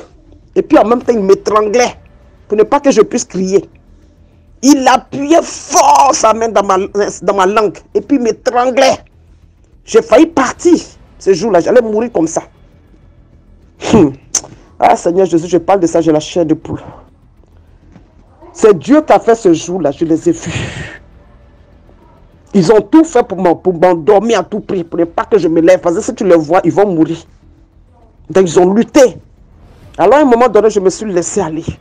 Je suis allé en esprit, puisque physiquement, je ne pouvais plus rien faire. Ils étaient sur moi. Je suis allé en esprit. Et j'ai commencé à appeler le nom du Seigneur. Je dis, Seigneur, qu'est-ce que je dois faire? Parce que là, je suis en train de mourir. Il m'a dit une seule chose. Appelle le nom de Jésus-Christ de Nazareth. J'ai commencé en esprit. Jésus-Christ de Nazareth. Jésus-Christ de Nazareth. La 3e fois, c'est comme le feu qui est descendu sur ces gens-là. Ils ont commencé à crier. Waouh! Waouh! Ma porte même a failli s'éclater ce jour-là. Ils ont failli exploser ma porte. Boum! Je me suis levé, j'ai commencé à faire des prières, envoyer le feu sur eux. Depuis le jour, ils ne sont plus jamais rentrés chez moi. Plus jamais j'ai vécu ça encore. Je vous dis, c'est Jésus la solution. C'est une ancienne musulmane qui vous parle. Hein? C'est Jésus la solution. Vous tous qui êtes combattus par le diable, par les sorciers, appelez le nom de Jésus-Christ de Nazareth. C'est du vécu, ce n'est pas du jeu. Quand il y a des attaques dans vos sommeils, pendant que vous dormez, on vous étrangle. Vous ne pouvez pas crier dans la bouche, mais en esprit ou dans votre cœur. Appelez le nom de Jésus-Christ de Nazareth. Vous allez voir ce qui va se passer. Vous avez compris? Appelez le nom de Dieu à cette femme-là. Chaque fois que ce serpent-là retourne dans son ventre, qu'elle pose sa main sur son ventre, sa main droite. Avec la foi, qu'elle croit. Jésus-Christ de Nazareth est bel et bien vivant. C'est lui seul qui va la sauver. Dis-lui qu'elle pose sa main droite sur son ventre et qu'elle dit Jésus-Christ de Nazareth 7 fois. À chaque fois qu'il tourne, qu'elle dit ça, un moment, il va fuir de son ventre. Il va fuir. Et quand elle prie, qu'elle dise Seigneur, tout ce qui ne vient pas de toi dans mon ventre, je te prie, Saint-Esprit de Dieu, que ton sang descende dans mon ventre. Lave mon ventre, purifie mon ventre et annule tout ce qui ne vient pas de toi dans mon ventre. Qu'elle prie avec la foi. Elle va me témoigner ça. Parce que serpent qu'elle parle là, moi-même j'avais ça pendant plus d'une vingtaine d'années dans le ventre. C'est ma foi qui m'a sauvé. C'est seule ma foi qui m'a sauvé. J'ai été dans tous les... J'ai été au Mali, en Guinée, au Sénégal. Je me suis lavé les médicaments, fait les sacrifices. Rien. Rien du tout. C'est quand je me suis mis vraiment dans la prière, à 100% avec le jeûne. Voilà, serpent là a quitté ma vie, il est parti. Vous comprenez? Donc, il faut lui dire, avec Jésus, rien n'est impossible. Maman, demain tu vas travailler? Ok. Dis-lui de beaucoup prier. De beaucoup prier, de croire en Jésus. Elle n'a qu'à prendre de l'eau. Elle prend un verre d'eau, un peu seulement. Il ne faut pas avoir rempli le verre d'eau. Qu'elle prend la moitié du verre. Elle appelle 7 fois le nom de Jésus-Christ de Nazareth. Et puis elle boit à chaque fois. Vous voyez, qu'elle fasse ça tout le temps. Et qu'elle n'ait pas de peur en elle. Il ne faut pas qu'elle ait peur parce que la première âme que le diable utilise, c'est la peur. Une fois qu'il sait qu'elle a peur, il va gagner sur elle. Elle ne doit pas avoir peur. Il faut qu'elle sache que si elle croit vraiment en Jésus-Christ de Nazareth, elle n'a pas à avoir peur parce que Jésus est au-dessus de toute puissance. Jésus est au-dessus de toute puissance. Dis-lui de prier au nom de Jésus. Il va opérer son miracle. Il va opérer son miracle. J'ai foi en Dieu et je sais que ce que je suis en train de vous dire là, si elle fait, elle applique, elle sera sauvée. D'accord? Elle sera sauvée. Ça ne sert à rien de courir partout là. Dieu a besoin qu'elle-même là, elle se bat. Parce qu'il y a des moments là où on est confronté, où Dieu veut que c'est nous-mêmes on a qu'à se lever pour combattre. Il fait de sorte que personne autour de nous peut nous sauver. Mais c'est nous-mêmes on doit prendre la décision de se lever dans la prière fermement. Et puis prier avec la foi. Rester tranquille. Elle n'a qu'à jeûner et prier. Qu'elle jeûne et puis elle prie. Elle prend la Bible, elle lit, elle passe son temps à méditer la parole. Qu'elle continue à méditer la parole. En tout cas, à tout moment qu'elle a le temps, elle prend la Bible, elle médite la parole, et qu'elle descend le feu tout le temps dans son ventre. À chaque fois qu'elle dit que le feu du Saint-Esprit descend dans mon ventre, consume ce serpent. Il faut qu'elle prie. Il faut qu'elle prie. Jésus est au-dessus de toute puissance. Il me l'a montré par A plus B. Mon fils qui est né là, j'ai fait mon fils, ils avaient rendu mon fils muet. Mon fils ne pouvait même pas parler jusqu'à 5 ans. Mon fils ne disait pas un mot. C'est avec la prière qu'aujourd'hui mon fils parle. C'est avec la prière, j'ai prié. Aujourd'hui mon fils parle. Donc là, il faut lui dire que rien n'est impossible avec Dieu. Moi, c'est tout ce que je peux lui dire. Ce témoignage est très important que je vous fais. Qu'elle le fasse, elle verra de ses propres yeux. Elle verra de ses propres yeux de quoi je parle. Qu'elle appelle tout le temps le nom de Jésus-Christ de Nazareth. Quand le serpent là commence à tourner dans son ventre, qu'elle appelle le nom de Jésus-Christ de Nazareth. 7 fois, comme je dis. Elle prend l'eau, elle prend la moitié du verre, elle appelle le nom de Jésus-Christ de Nazareth 7 fois dedans et puis elle boit. À chaque fois. Dès qu'il commence, elle prend son verre d'eau, elle appelle le nom de Jésus. Même si le serpent là fait de sorte qu'elle ait mal pour ne pas qu'elle puisse appeler son nom dans le verre là. Elle n'a qu'à faire dans son cœur ou dans son esprit. C'est très important. Parce qu'il va lutter, faire de sorte qu'elle ait très mal pour ne pas qu'elle puisse prononcer les mots, mais qu'elle soit forte. Qu'elle soit très forte. Parce que le nom de Jésus-Christ de Nazareth est très puissant. Ça, je vous le dis aujourd'hui. Partout, elle va courir, là, c'est zéro. Ils vont faire semblant de la guérir, mais ils ne vont pas vraiment la délivrer. Ils vont pas vraiment la guérir. Voilà, c'est ce Jésus-Christ de Nazareth qui va vraiment la guérir, la délivrer à 100%. Voilà, c'est tout ce que c'est mon témoignage que j'ai voulu donner là. Sinon, c'est qu'elle a vécu là. Moi-même, j'ai vécu ça. Mais personne n'a pu me sauver. Je me suis battu moi-même dans la prière et le jeûne. C'est très important. Il faut que les gens sachent ça. Il y a des moments là, Dieu fait de sorte qu'autour de toi, la personne peut t'aider. Il est face à toi et puis il te regarde. Donc, elle doit prendre son destin en main et puis se battre elle-même, se lever dans la prière et puis le jeûne. Qu'elle fasse ce que je lui ai dit et puis elle viendra faire témoignage. Ok, merci beaucoup DMG. Merci beaucoup. C'est mon témoignage que j'ai voulu faire. Voilà ma façon que je peux aider cette fille. De toute façon, on va prier aussi pour elle. Voilà, on va la soutenir. Merci beaucoup pour l'histoire. Laissez des commentaires, partagez, dites-nous vous écoutez la vidéo. Là, on passe à la 10e histoire. Bonsoir DMG, bonsoir la famille, bonsoir tout le monde. J'aimerais raconter une histoire qui s'est passée à Koumassi dans la commune d'Abidjan. Vous qui ne savez pas, Koumassi, Abidjan c'est la ville, la capitale de la Côte d'Ivoire. Donc, là, il y a une jeune fille qui vivait dans un quartier de la place, du quartier qu'on appelle Campement. Voilà, Campement, à Koumassi. Ceux qui le savent, ils savent que Campement, c'est à Koumassi. Donc, la fille, elle vivait avec ses soeurs. Voilà, elle vivait avec ses soeurs dans une petite chambre, dans une baraque, si on peut le dire. Donc, un jour, elle partait au marché. Il y a un monsieur qui a klaxonné juste derrière elle. Ma chérie, s'il te plaît. Puis-je faire connaissance avec vous? Elle dit qu'il n'y a pas de problème, J'ai dit, tu vas où? Vous partez où? Elle dit, non, mais je vais au marché faire une course rapide là. Je lui ai demandé, tu vis où? Elle dit, elle vit dans ce quartier. Elle dit, ah d'accord, que tu es belle, hein? Elle dit, oui, merci. En tout cas, je peux t'accompagner, te déposer au marché.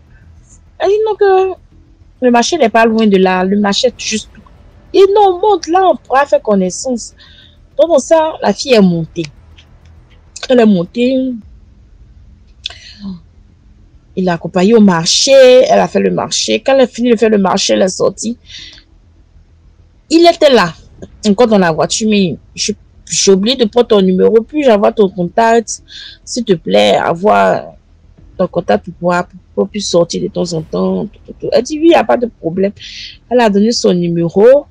Il dit, mais je peux t'inviter dans ce week-end-là. Elle dit, il n'y a pas de souci. Pour tout ce que le gars disait, répondait, oui, il n'y a pas de souci, il n'y a pas de souci. Donc, lui, il a eu son poulet. Il a eu le poulet qu'il doit manger. Donc, du coup, le week-end est arrivé, c'était vendredi soir, le gars l'a appelé. Que ma chérie, tu es où? Elle dit, qu'elle est à la maison. Il dit, bon, je viens te chercher, on va sortir. Que habille-toi, mets-toi sur ton 31, tout. Elle dit, il n'y a pas de problème. Donc, elle est habillée, le gars il la chercher, ils sont sortis. Elle dit, ils sont allés dans un grand restaurant, un restaurant classe. Ils sont allés, ils sont assis dans un endroit VIP. Ils ont fini de manger. Ils disent, bon, on peut aller fêter on peut aller chauffer, s'amuser dans un bar. Ils sont allés dans un grand bar de la place à Makori. Ils sont allés dans un bar, ils se sont amusés, ils sont consommés, ils ont bu. Le même jour, le gars l'a raccompagné à la maison. Il lui a donné une enveloppe de 100 000 francs. Que c'est pour toi, pour acheter tes petits trucs. Parce que de temps en temps, on va sortir. Elle dit, il n'y a pas de problème, merci. Elle est descendue, elle est partie. La fille a commencé à faire des courses, elle a commencé à acheter des nouveaux vêtements, des tissages, comme ça, en tout cas, elle a commencé à se rendre belle. Donc, de temps en temps, le monsieur venait la chercher, il sautait, il partait s'amuser, les deux.